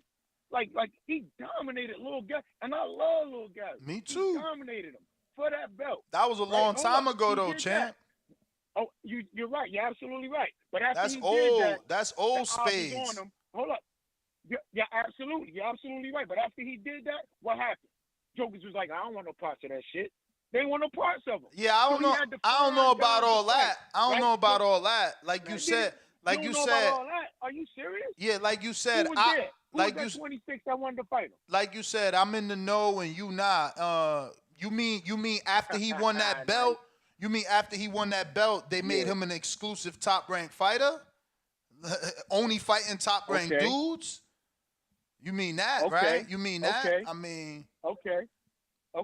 The only fight he ever wanted outside of top rank was Tank. Tank. And Tank was that guy. Tank ain't want no parts. Well, I ain't gonna say Tank. I'm gonna say Floyd ain't want no parts. They ain't want no parts. Nobody want parts with that boy. So he moved up to 30. Devin always wanted parts with him. Bro, Devin wasn't, but at that time, Devin wasn't no, but come on, man, let's be real. I like Devin. He's okay. But, like, stop acting like Devin, like, he's better now. But back then, come on, man. I'm just saying. Let's get back to Loma. So he go up to 30. No, he go up to 30.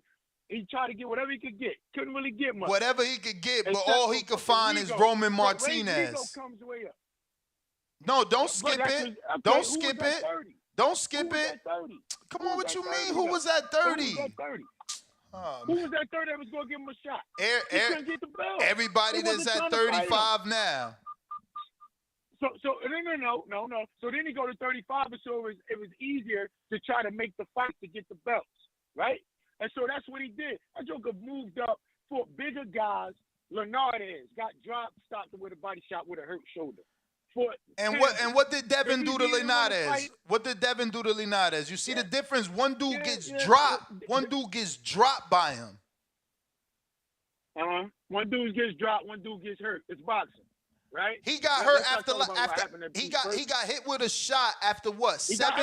After 7 straight rounds or 8 straight rounds of beating the shit out of Linares, beating the dog shit out of him. And what? Okay, look, styles make fights. We know Lomachenko is a pressure type fighter. Bro, just remember this one thing, man. Devin is a boxer. Remember this one thing going into May 20th. Loma 11 years older. And Devin ain't just younger. Devin ain't just younger. He is very skilled. Very skilled. So that 11 years, that shit gonna feel like 2 decades against Loma, dumbass. Yeah. You know, Loma shouldn't have went to that war. He would have got the belts from Cambosis, and then he'd have been all right. Man, I wanted him to get it. He wasn't on no front line. If he wouldn't, I ain't say he was. I just said he shouldn't have went over there. I don't know why he went over there. He had the opportunity to get the belts, and instead he chose to go over there. Cause he had to. He had to. His big brother, really. Whatchamacallit came right back. Remember how it played out. Came right back and fought Anthony Joshua. Listen, remember how it played out. It played out like this. Yeah. They all fled from the Ukraine. Usyk did some big brother shit, went back. Lomachenko already took his family and fled the country. So then Usyk out there, now it looked bad. He had to go back. But then Usyk came back. Read them headlines. No, I hear you. But not Loma. But read the headlines. That's how it went. Should have came and got that Cambosis fight. Not Loma. Now he never gonna get the 3, but he never gonna get the 4, but he could have got it. I like what he did. He moved up to 35, and I'm gonna go after this. He moved up to 35, and he tried to be undisputed. He didn't want to fight Devin Haney because he wanted to get undisputed. He wanted to get that belt that Teofimo had, and it didn't work out for him. And so now he never gonna get it. But so Champ, it is what it is. But Champ, you know you can't be undisputed by vacating a belt. He didn't vacate. They did that Canelo shit. The fucking franchise. All right, they did that shit. So hold on. So you telling me you knew he was the WBC champion, and you knew he let that was after the Campbell fight. And then you realize he let it go, and Devin is the WBC you champion. Can't let it go. Nah.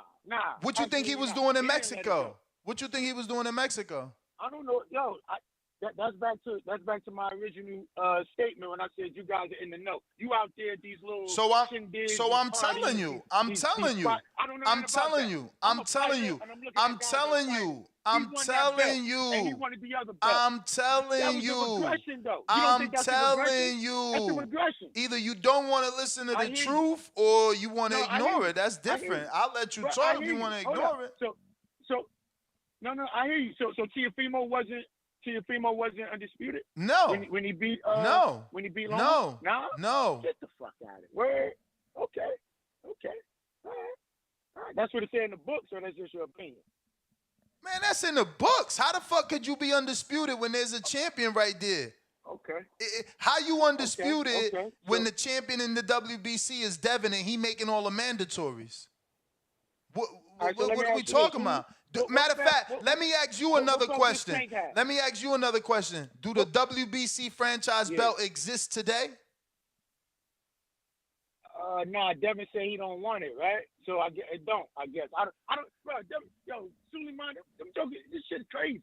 It's crazy. I don't. You know what I mean? Like I said, you guys didn't know with all that. I just know fighting, and I know what looks good, who is good. You dig what I'm saying? Me too. I know what look good and what don't look good. I'm gonna tell you that. That went from.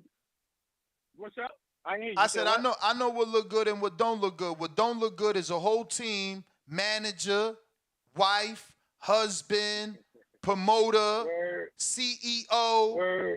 You know what I'm saying? Usyk there, Loma there. We all get in the plane. We all get in the plane. We all go to Mexico. We all go to the podium. We all grab the mic. We all ask for franchise status to avoid the young Devin Haney. So they get franchise status, and Devin Haney gets elevated to full champion. That is King Daffy Duck. Okay. Now let me ask you this. What year was that? 2019. 2019. October. You honestly think Lomachenko was scared of fucking Devin Haney in 2019, bro? Absolutely. Real talk. Absolutely. All right, bro. Bernard Hopkins, let me tell you something. Bernard Hopkins never not defended his title. Bernard Hopkins fought every motherfucking mandatory under the sun. Everyone. Bro, so you guys could try and diminish what a champion is, but I will never shut my mouth. A champion's supposed to make defenses and mandatories. If you ain't defending your belt versus the #1 contender, you ain't no fucking champ. You ain't no champ. You out here trying to find the biggest fight possible. That's what you trying to do. You ain't trying to fight the #1 contender. He wasn't trying. Yo, he was trying to get all the belts, bro. You don't see that? How you trying to get all the belts without defending the one you got? How you trying to get all the belts without defending the one you got? Defend the one you got first. Worry about home first. Right now. That's why dudes be fucking getting their girls snatched, because they ain't worrying about home first. Worry about home first. He's funny as hell. It's the truth. It's the truth. Worry about home first. He ain't want to worry about home. He wanted to go make money in the UK. You make concessions so we could get the fight. Like dude, look, Lomachenko and look. I don't want to sit here like I'm a stan, like, yo, but I'm just saying, like, I didn't like what I was hearing yesterday. Lomachenko's whole thing is about legacy. He's like, man, I want my legacy. You know, his English not that well, but I fuck with him. Loma don't want no legacy. Loma don't want no legacy. Bro, this fight dragging because of Loma. This fight dragging because of Loma. I'm convinced. All right, man. I gotta go, man. I done gave you more than the average time. But, you know, like you said, man, I'm in the know. Why you think this fight got a date and it ain't announced? It's your boy Loma. It's your boy Loma that's a B-side, swear he a A-side. It's your boy Loma that's a contender that thinks he's still a champion. You understand? This fight could have been in Saudi Arabia, but it ain't, because the contender think he a champion.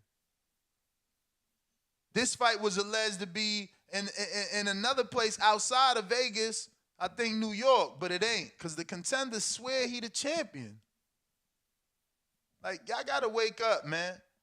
You don't pack up with Ugas Klimas, your manager, Usyk, your brother, motherfucking your wife, Usyk's wife, Carl Moretti, the CEO of Top Rank, go to the WBC and ask not to fight Devin Haney and to receive a franchise status if you don't want to fight Devin Haney. You know how much flights, hotel, time, hours spent? Yeah, it's a vacation. You in Cancun with your family, but it's still flights, hours, time, money spent. Maybe Top Rank paid for it since Carl Moretti was there. And it was maybe their idea, but the fighter is the boss. The fighter could say, nah, we ain't, what the fuck am I avoiding that 23-year-old for? That 22-year-old for? That 21-year-old for? The fuck? So you telling me that Adam Carolla or Anthony Carolla or Toyota, whatever the fuck, he was more popular than Devin? He brought more money than Devin. Fuck out of here, bro. Dudes be stunting super hard. I'm biased because I tell the truth. Your man went to a whole nother country to avoid a fight, but I'm the liar. I'm the Loma hater. How the fuck is that even possible? 0 cents. Now, I'll be real. I've been giving him his credit ever since he beat Comey. I didn't think he could contend with any 135 pounds. I thought he was just too small for that. But he beat Comey and Nakatani, so I'm like, okay. But he ain't going to beat Devin. That shit ain't going to happen. So you might as well hang that up. 504, what up? Good morning, champ. What's happening? Chilling. What I love about when you flip-flop is how you paint yourself into a corner and contradict something or just an opinion you may have made previously. What you have just gone out and said would have been far more appropriate for yesterday's show when we were discussing how much credit does Devin get if he beats Loma. Right now, as you've laid it out, Loma, if Devin does beat Loma, he's beating an older guy that ducked him and that's been overhyped his entire career. So what credit does Devin really get for beating that guy? He gets the credit from me to say I told you so. We all knew. He knew, I knew, his father knew, DHP knew, Eddie Hearn knew, everybody knew. Carl Moretti from Top Rank knew, Bob Arum knew. That's who he gets the credit from. That's who he gets the credit from. Weaken the resume of the guy he might beat. That what does that for Devin? Does nothing for him. I didn't discredit him. I told the truth. I didn't discredit him. I told the truth.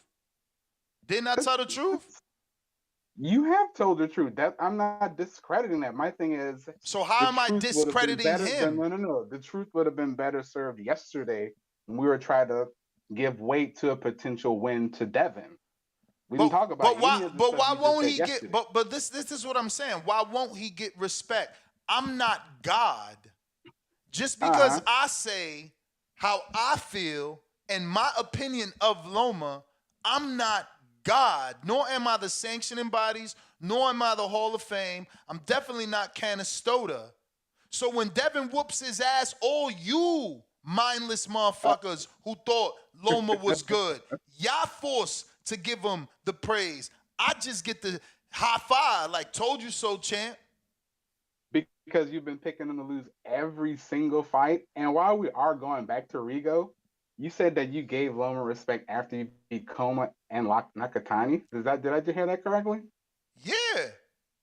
I recall the live fight chat for Rigo where it was almost like a funeral for TBV because you went so much despair. Of course, but look at you. Start giving Loma respect now. It's been years. No, but I'm saying but I'm saying at 35. I knew I always knew a 35-pounder would beat him, and that's why he avoided Devin. So so that opinion was wrong, is what I'm saying. I'm saying that opinion was wrong because when he did come to 35, he fought Comey, a former world champ, beat him bad, and he beat Nakatani, who gave Tio problems, beat him pretty good. So it's like, oh, Ness, you're wrong. He's not too small for the division. But guess what? I don't feel I'm wrong about him being too small, underskilled for Devin Haney. And that's fair. So are you saying that you misspoke all those years ago where you said you would start giving Loma respect when you beat Rigo? I'm just trying to get that on record. No, I gave him respect. Remember when he beat Rigo, he beat him at what, 30, right? Not 35, or was it 35? I thought it was 30. 30. I don't remember. Yeah, because Rigo moved up like 2 divisions. I'll double check, but I'm pretty sure it was 30. Right. So, again, I gave him credit for Rigo, but now he moving up to 35, and he avoided a young prospect. So now I'm questioning him that he know he too small. And then we seen him lose the Tio. So it validated my opinion that he would lose to a 135-pounder, but then he redeemed himself. That's all I'm saying. Like, bro, opinions are meant to change. That, especially in boxing, every fight can change your opinion. Tons of credit for seeing the light on Golovkin over the years. I will be the first in line and said how you've evolved on Golovkin. You weren't even a fan of Canelo at one point years ago. Is that correct? I remember that. Yeah, so I wasn't. Of course you can evolve in your opinion. That's what people don't get, bro. Canelo avoided Vanez Martirosyan for so long. It was so unfair, and I was so vocal. But that's so many years ago that people only hear me praising Canelo because guess what? He avoided him all those years, but look what he went on to do. Unify every division he been in and undispute one, except for 75. Can't complain. In totality, just like Loma, like, yeah, was I not big on him in the beginning? Yeah, you know what? I'll be honest that I retrospect, I think looking back on it, it just hit me now. Maybe I ain't like him because he came in here with that self-entitlement. You know what I'm saying? I ain't like that. I didn't like that he got a title shot so quick. You ain't do shit. Then they get you some bum. We never heard, excuse me, I don't use the word bum after I got in the ring because I know that dude fuck around and beat me up. But he get in there with Jose Luis Ramirez. Nobody ever heard of this motherfucker. Somehow he gets you ranked and you get a title shot with Salido next. So what did I do? I picked Salido because what did I say? This motherfucker ain't ready. Jumping in here thinking you ready with all these amateur fights. You fucking get out of here. You too cocky. And what did he do? He lost. So what did I do? Believe in myself. I was like, oh shit, you right, Ness. So what did he do? Try to prove us wrong. What did I do? Pick Gary too. Cause I'm like, fuck it. If you can't beat Salido, you damn sure ain't gonna beat Gary. What did Gary do? Get in a sauna and fuck it up for me. Yeah, I choose to believe that. I choose to believe that. I know that you Lomachenko fans don't believe that. I get it. But I choose to believe called a TBC film study we used to do every so often on Untitled. Mm-hmm. And for whatever reason, we couldn't find the Loma Gary Russell fight. Yeah. Do you remember what you said? Why we couldn't find it? I thought you were joking. I probably said Top Rank swiped it so we wouldn't see the results again. Probably. Yeah, because everybody knows that they robbed Gary when he fought Loma. Oh, I said that. Was that a Top Rank fight? I said that? You said that. You were joking, but I probably was joking. I probably was joking. I would love to see that fight again. I would love to see that fight again because let me tell you, when Canelo fought Laura, I thought Laura was robbed. And then it took me like 5, 6, 7 years later, I watched that shit. I'm like, damn, man. Canelo beat the shit out of him. Laura was not doing enough. Sometimes in the heat of the moment, sometimes in the heat of the moment, you want more from your fighter, or you see more from your fighter. You know what I'm saying? All right. Well, it's been good 2 days in a row to chop it up with you on the future undisputed champ. So, hey man, have a good weekend. All right. All right. Yeah, man. I don't know, man. I know y'all laughing at me. I was one of the guys that definitely believed Gary's excuse of, taking the Loma fight so seriously that he hired a strength and conditioning coach. And, the week of, this conditioning coach allegedly recommended him to be doing the sauna, which, led him not to perform the way that he should. I do want to see that fight. If anybody got a link, I want to see that motherfucking fight again. I missed that fight. In terms of not being able to reevaluate it, you know what I'm saying, and see how that went. Because I damn sure picked Gary. And I interviewed Gary, and he told me that too. That's another thing. I interviewed him. I think I was in Florida or maybe in D.C. So the interview is out there on the YouTube channel.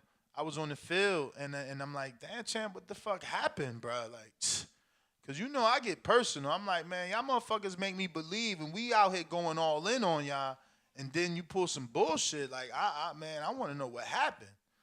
And yeah, he said the sauna shit, man. So, you know, I gave him the benefit of the doubt. What did he do? He went on to become a world champ.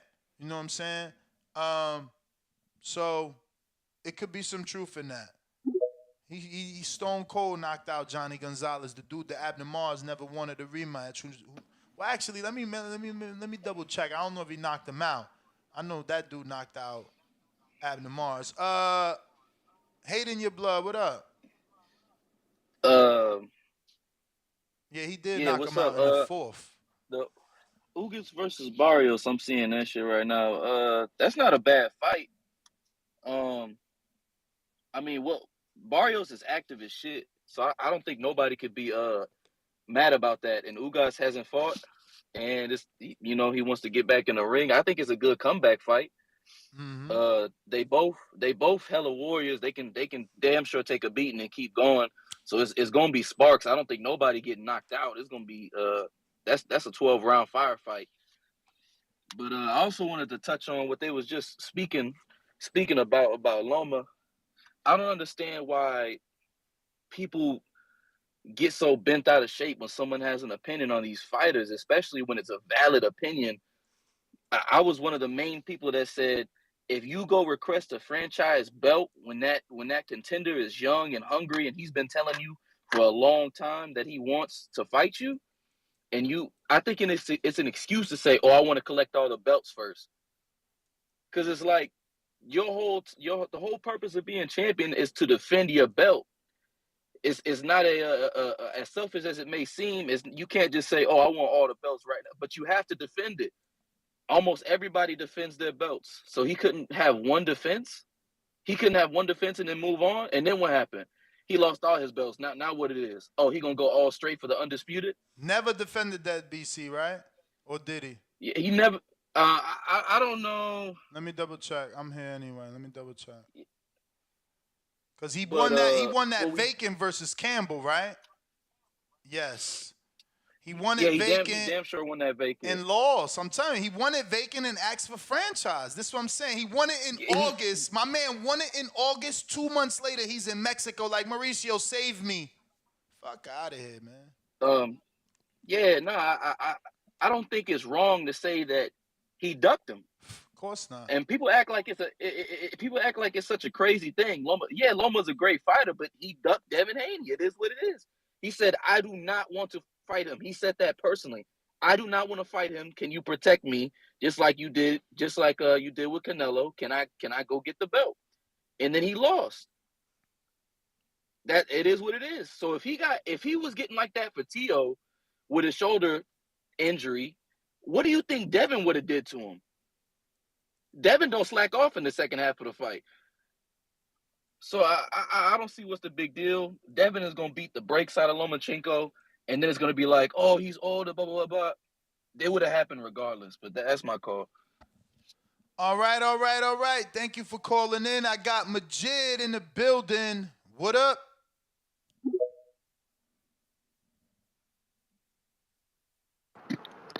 Ness, what up? What's good, brother? Good morning. What up, man? Hey, I had sent the counter punch. I had sent it to the personal line and shit. I know you ain't get it, so whoever got a best argument later, you could just shoot it to them. But yeah, man, everybody need to like the video, subscribe to the channel, join YouTube members and Patreon for something. The topic you got with that Barrios and Ugas, man, it is what it is with that shit. Whatever. Better than not be fucking pay-per-view. They better stop playing. But yeah, man, on this Devin Haney shit, I'm like, these people that's trying to find a way to make anything okay the way that Loma was moving, when it came to the point where, why don't you see Devin Haney, that fucking franchise belt and everything? Them niggas is some meat smugglers, bruh. Like, cause it's like, goddamn, we ain't even asking who next out of Tank and Haney. Like, none of this shit, and how the fuck, if Ryan Garcia already had slid this nigga, they created that franchise belt to move around Devin Haney. Then even in today's, you got to do 2 Cambosos, and then you ain't free to go, nigga. You got to motherfucking see Lomachenko. So, this, I feel like this Lomachenko last leg, and it's like almost a damn favor the way that Devin Haney had to sign that contract. But I feel like these men need to be truthful. Like, what the fuck is wrong with people telling the truth about like situations that happened in this boxing game? Like, it's shit very weird. We mostly grown men up here or women, whatever the fuck you is, but everybody ain't honest. And like, what the fuck is going on with this shit? Because it's like after Devin Haney and Loma, who they want them to fight? You know what I'm saying? After Tank and Ryan Garcia, who they want them to fight? Everybody got to stop being okay with these boxers at 135 playing hopscotch around this nigga. It's like we done got to the point where he got all of the belts. He had to fight like fucking figure out a way to squeeze in getting all those belts while they was trying to play keep away from this nigga. And still to this day they keep talking about no credit, no credit, no credit. They're giving nigga Ryan Garcia more credit for what he's trying to accomplish in his Tank fight and even his popularity and all that shit. But they will never talk about why is it okay for a nigga like them to keep ducking this one dude that they say don't have power. We got all these fighters that done got beat, and I'm pretty sure like by Haney, by fucking Loma, by fucking Gervonta Davis, all like you know what I'm saying. And in between all of that, ain't nobody asking for this fight. They talking about what? Cause he boring, like they used to do Mayweather. Like what the fuck is this? Like. Devin Haney, I want him versus Shakur, but I know that's asking for too much. I gotta let Shakur put the work in. That's what I'm looking at 135. But just on some like fucking man to man shit, it's like, yo, Bill Haney, call in something. Like, what the fuck is? I feel like this shit is ludicrous, man. Like, niggas gotta hop off these boxes meat or whatever and bring the sport back the right way instead of trying to see they popular fighters all day, bro. But other than that. Shit, good work, man. On Florida Nest, you know what I'm saying? And shit, I'll be on here listening, but these niggas need to get that meat out their mouth. That shit's sick, bro. That's all I got. All right. Yo, so we got a lot of fights this week. So don't forget to tune in. Let me see how many callers we got left. And I'll give you a time on our betting show that we're going to be doing. Today is Friday. We got to do our betting show. Looks like a lot there for us to bet on. So remember, it is for our YouTube members and Patreons only. You do have to be on the $15 level. We will upload the betting slips and parlays and the picks as soon as we're done. It looks like we are done with callers. Let me double check these super chats. Looks like I got Mad Bet 100. It says Barrios versus Ugas, a good fight. Mario beats the faces out of Ugas. Okay. The faces. All right. I don't know. That looks like everybody. So, all right. I'm going to say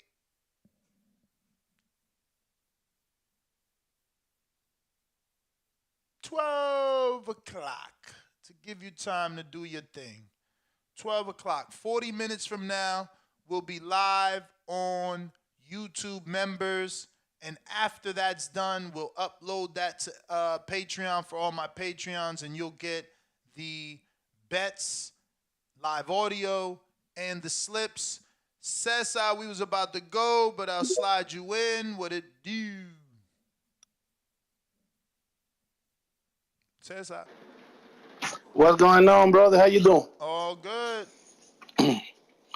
My brother, I'm just listening to you and your people, man, and it's good to listen, but sometimes I think you kind of really biased with this Devin Haney thing, and and it don't sound right because of you. It could sound biased, but I was in Mexico. That's all that matters. Like, you guys were not. I seen an entire promotional company and managerial team and 2 fighters ask for a status. You guys want to erase that from history. You can't. No. Not at all, Ness. And I understand that you've been too long around here, just like me, and you understand also the part of the business, which is a simple part that at that time, Devin Haney wasn't part of a top rank. He wasn't doing business with top rank. So the business part count on all the equation, right? But in the same talking, we cannot take a nothing from Loma. Loma got the skills. I'm a firm believer that with all the situation of the weight of Devin Haney, Loma will beat Haney on this one, on the first one. They may be going to do 2 of them, or maybe business takeover. But I believe that Loma going to beat him on this one. Loma going to beat Haney on this coming bout, right? But we cannot be talking to our people saying that the business don't exist. Loma Haney wasn't part of Top Rank at that time when the convention happened, which we all was part of the convention. It's digital now these days, right? And we understood, at least the people that know the business understand why Top Rank going out there and do the thing. Why? Why they went out there? Well, they protecting the business. They're protecting the business. They're not gonna have to negotiate with the guy that don't give nothing to them. So what business was that? What business was that? Boxing. The business of boxing. Okay. Lomachenko is a brand for them. Lomachenko for Top Rank is a brand. It's part of the brand. It's a Lomachenko. But I don't understand what you're saying. When they're protecting the business, what are you saying? They protecting their business. And then what happened was that Haney came and did business with them to go with the Haney but had they to also come and sign ruined. with them. They also ruined his legacy, brother. Like if you Whose legacy? If you go to BoxRec, right? It says that Lomachenko fought Luke Campbell for the WBC, but then he fought. And what? Then he fought Tio, and it doesn't have the WBC there. So Loma never got to be undisputed for following the path of Top Rank. That's why now he's coming back and asking to fight Devin Haney, because he never got to be undisputed. So the crazy people that think that Tio was undisputed can now stop and let it go, because Loma didn't even think he was undisputed. Oh, I understood that part. Tio never was undisputed because of the rule, because of the paper or whatever. But Loma neither, because he never won the IBF. It's like I never thought that Haney was a WBC champion until he beat Cambosos. Haney belts got given to him also. So that doesn't make any sense. That doesn't. I gotta let you go. That was your bell. You see? You sound crazy. How could you say that you understand Top Rank was protecting the business? Then you're gonna say, I don't respect Haney. He received his belts in an email. Motherfucker. The email only came because Loma didn't want to fight. There was only an email because Loma went to the fucking convention and asked Mauricio to send Devin the email with the belt. See, you guys are delusional. You're delusional. You're calling me biased, but then you say that type of shit out your mouth. Which one is it? Did they protect the business of Loma and Top Rank, or is Devin Haney an email chant? You can't have it both ways.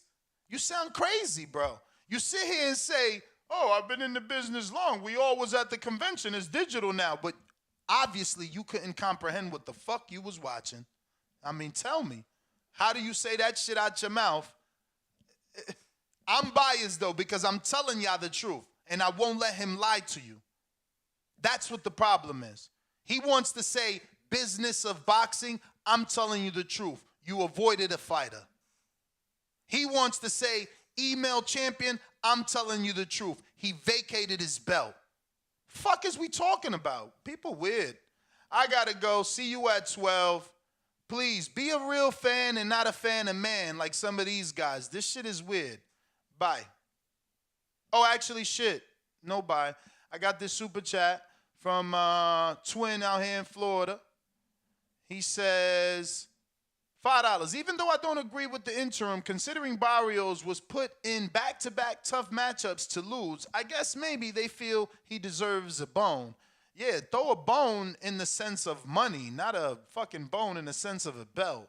Jonathan Lambarena Farala Super Chat says, Barrios gets stopped by 135-pounder at 140, gets whooped at 147, goes down to 140 and wins, and now he's an interim? Yeah, that part of your super chat is wrong. He didn't go down to 140. And you mean he fought a 140-pound at 47 and got a win, maybe is what you meant? I don't know. But that is everybody. I will be back at 12 o'clock Eastern for the betting show. If you want to join us, you have to be a YouTube member at what is this? Wow. This is a new caller. Is it? It is. Who's this?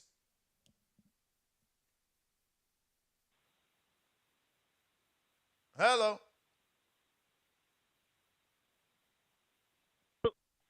Yes, who's this? Peace. I talked to you earlier today. I didn't think you was going to take me back. I'm the one that stirred up all this Devin Haney business back up again. Wait, isn't it Philly? What, you got a different number now? Yes, sir. No, this. I thought it was the same number. I'm in my car, same number, same phone. I just wanted to say one thing. The one brother, I didn't know where he was from. He spoke with the Spanish accent, so I don't want to disrespect him and say he's from somewhere he ain't from. Caesar. Huh? Talking about Caesar? Yeah, tell the brother he want to put money on that fight. I'm with that. He want to take Lomo. This easy smoke. See, this is what I love. This right here. I know what the problem is. They scared that Devin Haney going to turn into Floyd Mayweather, and they think they always thought Floyd Mayweather fights were boring. Nobody really wanted to give Floyd his props like that. They scared that's going to happen. I can't. Got to get to some other callers. If you want a second call, you do got to send a Cash App or counter punch. I mean, a Cash App or a $5 super chat for a counter punch, which means we'll bring you back because we got dozens of callers. Tommy, Florida. What up, man? Damn, I was like, I done went in the queue and out the queue like 4 times because you kept saying ain't no more calling. You was about to hang up. I've been waiting for about 30 minutes, but I'm glad you got to me. Yeah, you know, just to piggyback off what everybody talking about with the Devin and the Loma. First things first, I'll say the winner of that fight, no matter who it is, I'm gonna give them major props. Whether it's Devin, whether it's Loma, I'm gonna give them major props. When it comes to that, and I don't give a fuck about the age. Like Loma lost to Tio, came back and stopped Nakatani, came back and beat the shit out of Richard Comey. Had a good fight and came on top against Ortiz.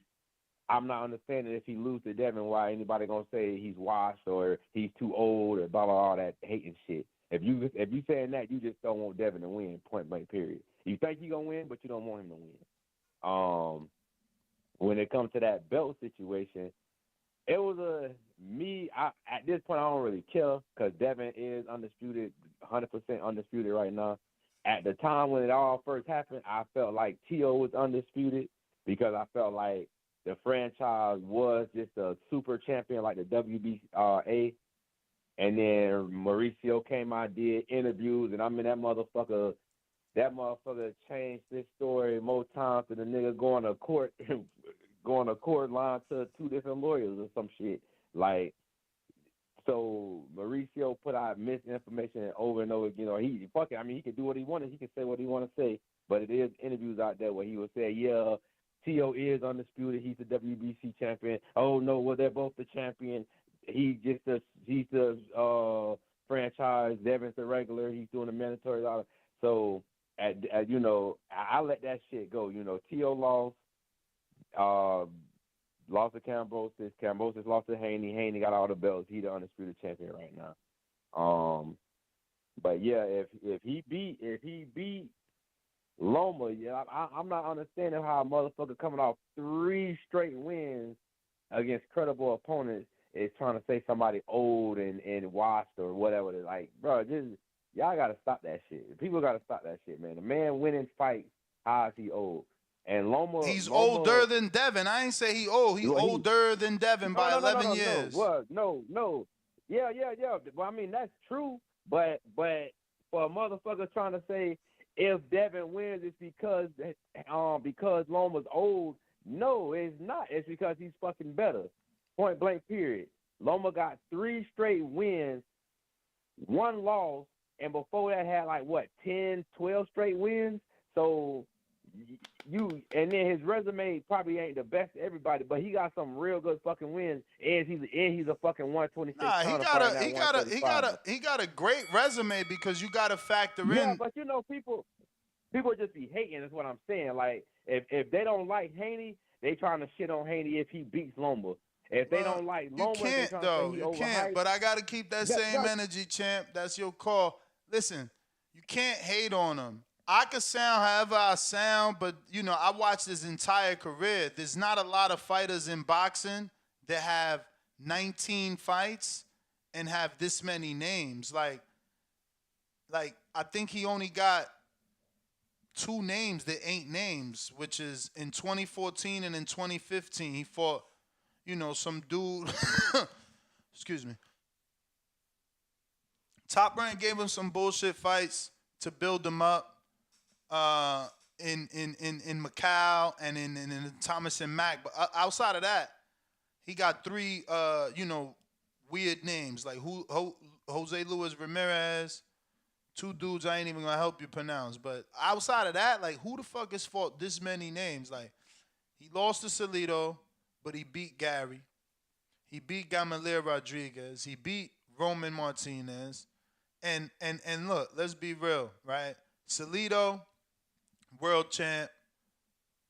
Gary at the time wasn't never a world champ, but went on to be a world champ. So that win ages better because the dude you beat went on to be a champion. Gamaliel Rodriguez, I'm not sure he ever became a champ, but that's a decent, name. Roman Martinez, world champ. Nicholas Walters, former world champ. Jason Sosa was a current world champ. Mariaga, decent name. Rigondeaux, multiple gold medalists. At the time was a current world champ, I believe, or definitely former. Same thing for Linares. He was like a 3-time former world champ. Pedraza's a 2-time former world champ. Corolla, decent name. Luke Campbell, decent name. Tio, former unified. Nakatani, decent name. Comey, former champ. Jermaine Ortiz, decent name. Like, I mean, that's 19 fights, bro. Like, out of 19, take away 3, he got 16 names. I don't think there's anyone. Honestly, I don't think there's anyone that has 16 names on their resume with this little fights. And you gotta throw him in there with Canelo to match this. How many world champs does he got there? That's 1 with Comey, 1 with Tio, 1 with Pedraza, 1 with Linares. So what's that already? I'm fucking just saying and not counting. That's 4. 5 with Rigo, 6 with Sosa, 7, 8 Walters and Martinez, fucking 9 with Salido, and then you can argue 10 with Gary because he went on to be champ. Like, bro, that's up there with the Mayweathers and the Canelos in terms of how many former world champs former or current champions you faced in your career. So, again, I can say whatever I want. I'm saying I just knew certain people could beat him. Certain people. I ain't saying he wasn't skilled. I'm saying, I didn't like that they rushed him to the top, and that's why he took the loss. And then they kept force-feeding us him. but they wouldn't put him in with the names we wanted. They put him in with the names they wanted. They still were decent names, though. They still were decent names, and he'll go down in the Hall of Fame. Probably won't be anyone like him, to have that many names. I mean, I could try Rigo, see where Rigo would be at in that, because Rigo was also an early starter, but you do what's my man name?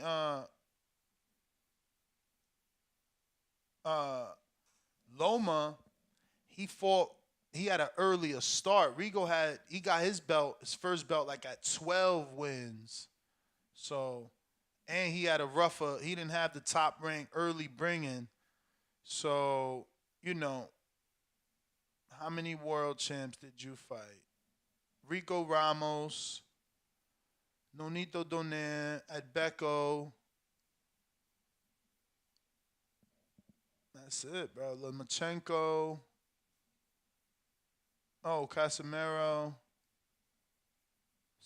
Was Ceja ever a champ? Oh, no. Julio Ceja, I don't think so. That's it. See what I'm saying? Like, Loma deep. To be 19 fights in, 16 former world champs or some shit like that? No, 10 former world champs. That boy deep. We got Javier Maldonado, $5 super chat. I hope Ness doesn't give Haney any credit for beating Loma the way this dude talks about him. Loma didn't fight Haney, no unify with Tio. Yeah, that's how it works. You see, Javier Maldonado, I'm sure you didn't have a problem specifically with Canelo avoiding Charlo either. But there are many people that did have a problem with that, but didn't have a problem with Loma, or vice versa. There are hundreds of thousands of people that were mad at Canelo for not fighting Charlo, but probably hundreds of thousands that weren't mad like you at Vasil for not fighting Devin. But no, both men should have fought their mandatories. That's what they're for. What am I fighting up the rankings and winning fights and paying fees if not to get my fucking shot? No, then you want to create another belt and have people call me some sort of email champion because of the bullshit you did. And now what happens? In retrospect, they abolished the belt. It no longer exists. Devin's the true champ. And it is what it is. Giannis, what up?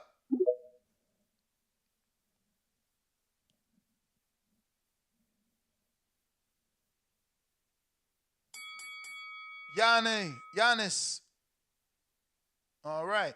Nets GTO, Instagram and Twitter. Catch me on the next one. Peace.